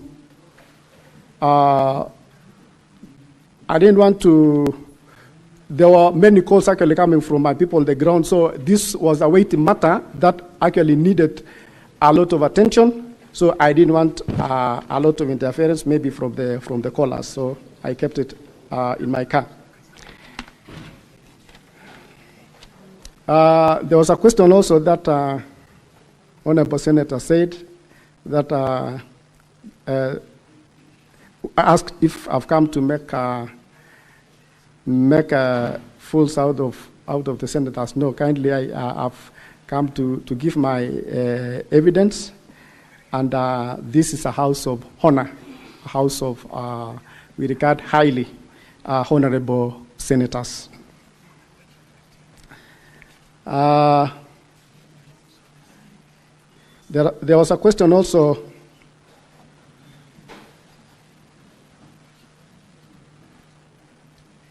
There's a question also that was raised by Honorable Gerard Gay, Senator Gerard Gay, reporting to the powers matters. If I have reported to powers and privileges, no, I've not reported. I have not.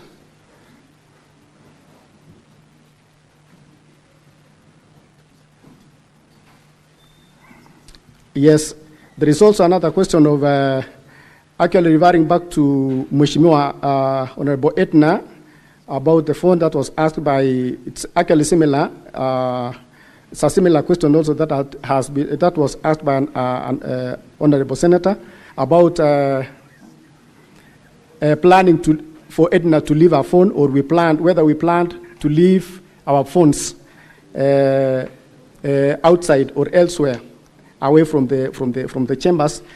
We didn't. Each member had add an application is on her own or his own to do whatever with his or her phone. I think there is also, I've responded to what Honorable Senator Olekina said about going to sign the affidavit. And yes, Honorable Madam Speaker, you also, there was a question also that you posted that if you wanted me to confirm whether I voted at 9:26, and I confirm that I did not vote.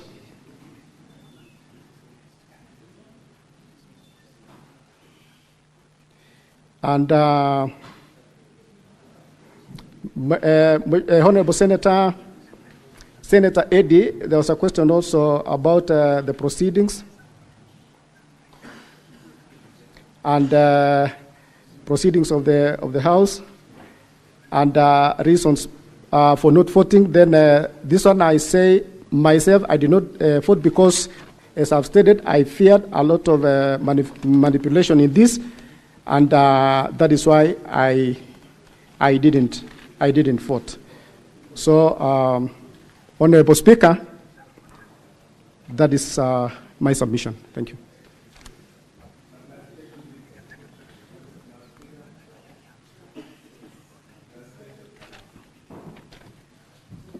Senator Tabitha, we'll allow you indulgence to ask just one question. Then the speaker, then the witness will respond to that. Thank you, thank you. My question is very simple, Mheshimiwa. Does your phone have a password? Yes or no? My phone, yes, it has a password. Thank you. Just leave it at that. So nobody could access the voting if your phone has a password. Leave it at that. Senator Kathy Muma. Thank you, Honorable Speaker. My question, I would want to understand what the Honorable Member was going through. So you went through this impeachment hearing. Yes. Were there issues, the issues that have been raised before us, did you find them weighty enough to impeach the governor, that your only problem was the method of voting? No, I didn't support the impeachment of the governor, and I myself wanted to vote no for the impeachment of the governor. But as I said, I feared manipulation of the votes. I didn't trust the electronic process. That's why we had requested for the roll call.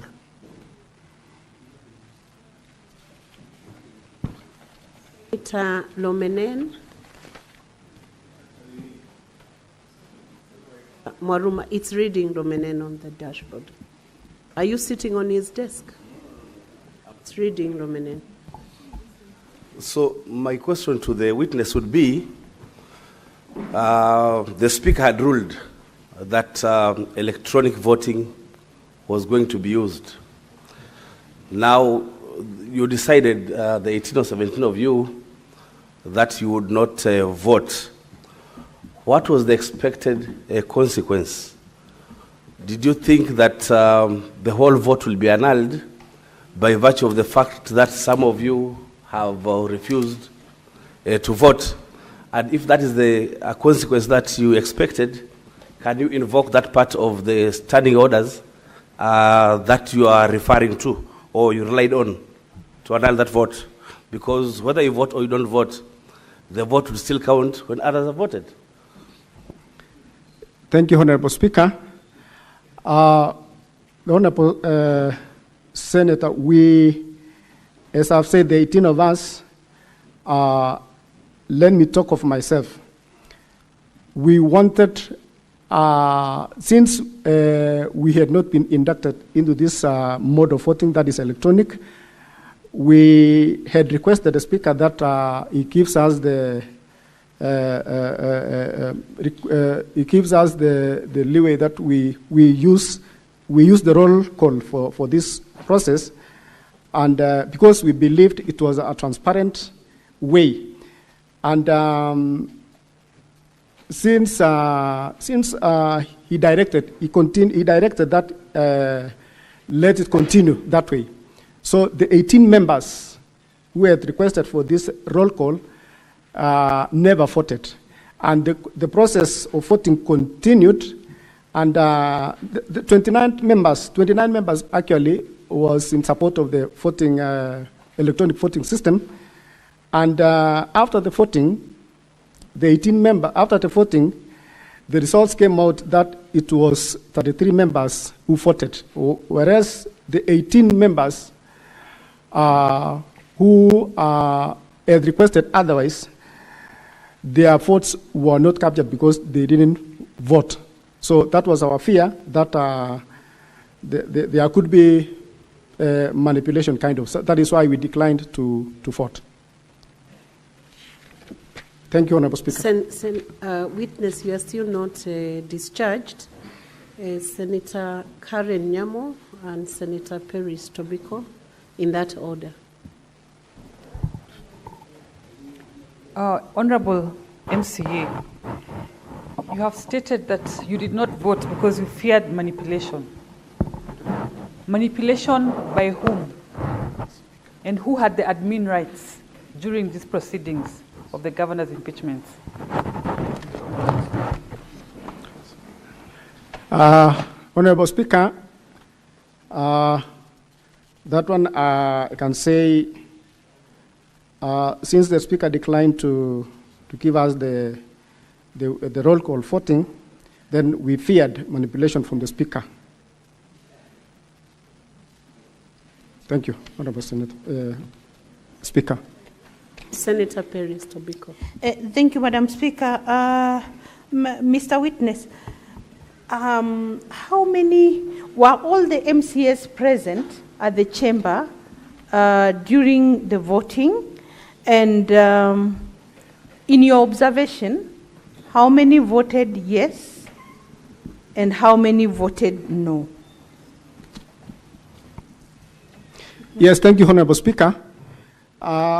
All the MCAs, the 47 MCAs were present in the chambers, and since the 18 members did not vote, we expected, or I expected that 29 members could have voted. But in the end of the voting, 33 members voted, but 18 members did not vote. Senator Margaret Kamar. Thank you, Madam Speaker. Mheshimiwa MCA, I'm a bit confused. You keep saying 18 of us did not vote. We have listened to all the questions that have been raised. At one point, you disowned Etna. Did 18 vote? Are you still confirming that actually 18 did not vote? Number two, did you have a meeting of 18? Did you have a forum of 18 where you made up your minds that you are not going to vote, so that if Edna is denying that she didn't vote, then she betrayed the group? Yes, thank you, Honorable Speaker. Madam Speaker, let me confirm that we were 18 who voted, who didn't vote completely, because at that time, the 18 included Edna, Honorable Edna, who stood with us, with all the honorable members. So 18 members did not vote. Secondly, Senator Kamar, on the question of maybe the video of all of us, we have videos of the 18 members. We have video of 18 members who never voted. Senator Margaret Kamal, you know the right way to request for that.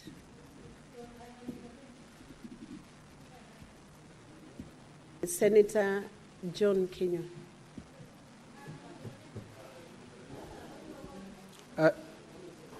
Thank you. What's your point of order, Senator Margaret? Resume your seat, Senator. I can't be Kenyan. out of order. My feeling is Just that resume your seat. Yeah, It's a special proceeding. Sorry, Madam Speaker. I was trying to intervene because the Honorable MCA is not answering my question. He is insisting that the 18 voted. Edna is insisting she did not vote. So I'm asking him, are you going on record to tell us that Edna is lying, that she did not vote, that she voted and yet she did not vote? Honorable Speaker, sorry.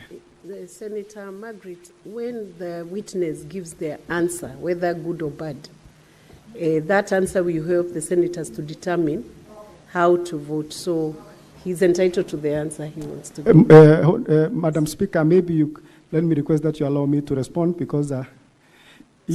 Yes, I've said the 18 did not vote. I didn't say they voted. The 18 members didn't vote. And why is because later, when the results were declared, members, the 18 members, because we had to register the complaint, all the 18 members went to the DCI headquarters here to report and investigate the process of voting. The 18 members, that is why I was saying there is a clip to that showing the 18 members didn't participate in the voting process. They did not vote. Senator John Kenyan. Thank you, Madam Speaker. My question to the honourable member is, can the hazard of Kericho County Assembly vindicate you in terms of you protested the electronic voting? And if it's so, there is provision in your standing orders that, one, if you agreed with the impeachment of the governor, you were to vote yes. If you did not agree, you are to vote no. If you are confused of what to do, you abstain. What was it so hard for you, the 18 of you, because you are not agreeing, to vote no? Thank you, Madam Speaker. Thank you, Honourable Speaker. As I said, Honourable Senator, that I myself, I was to vote no, and I was to vote no, but since there is something that I've said, and I'll just repeat it again, that I really feared, because I didn't trust the electronic process, I feared manipulation in this, because my name had a might before that I was among those who had been voted for, even before the voting process began. So I chose not to vote completely. I chose not to vote completely. And also, even from the Hansard and also from the Hansard and from the clips in the assembly, it is very clear that the members, those who chose not to vote, stood, and they can be counted 1 to 18. It's very clear. Thank you, Honourable Speaker, Madam Speaker. The last question will come from Senator Seki Lenku. Then we'll close that, the evidence from that witness. Thank you, Honourable Speaker. To the witness, Honourable MCA, I want to believe that whatever that was talking here is the truth. Yes. And from what I've learned, you've really tried to balance yourself. And I want to agree that you know exactly what is all about the assembly. Does it mean that, Honorable Mheshimiwa, you've been forced by the executive to change your mind and say you've not voted while you voted? Because you see now, it seems like you voted. So can you tell this House that you've not voted, and that is all, rather than try to be just to double speak? Thank you, Madam Speaker. Thank you, Honourable Senator. Madam Speaker, if there was a way you could allow me, I don't know. I have my phone still right now, here with me right now. I didn't vote, and it was voluntary. Nobody compelled me to say not to vote or do otherwise. If I was to vote, I was to vote no for the impeachment of the governor. I was opposed to the impeachment of the governor. And everything that I did it willingly, even if given chance at this time, still even to vote. I will vote no to the impeachment of the governor. I did everything willingly. In fact, even immediately after the voting process, we proceeded willingly to the DCI to report the improper way of how it was voted, and everywhere else, even coming here to the Senate. It is not by I'm not forced. I volunteered, and I'm willing. And if given chance, I'll vote no even today for the impeachment. Thank you. Thank you. I want the clerk to confirm whether we now have the report from the ICT expert, the independent expert, so that we can proceed on to see whether we can take that. There was an earlier ruling from the chair that it should be produced today, and that evidence should be tendered today. So.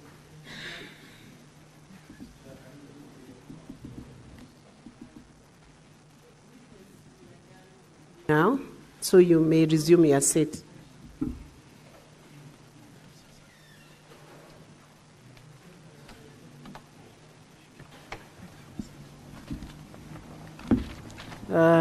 The report is not ready, so I wish to direct the clerk that that report be tabled tomorrow at 9 a.m. when Senate session resumes. So that then amounts to a variation of the earlier ruling by the Speaker.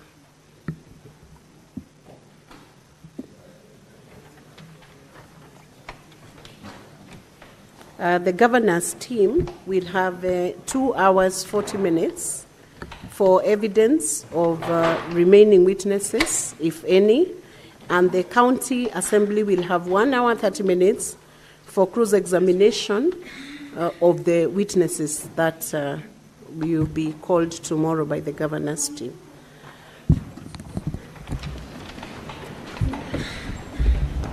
Honorable Senators, it is now 6:43 p.m., time to adjourn the Senate. The Senate therefore stands adjourned until tomorrow, Friday, 29th August 2025 at 9 a.m.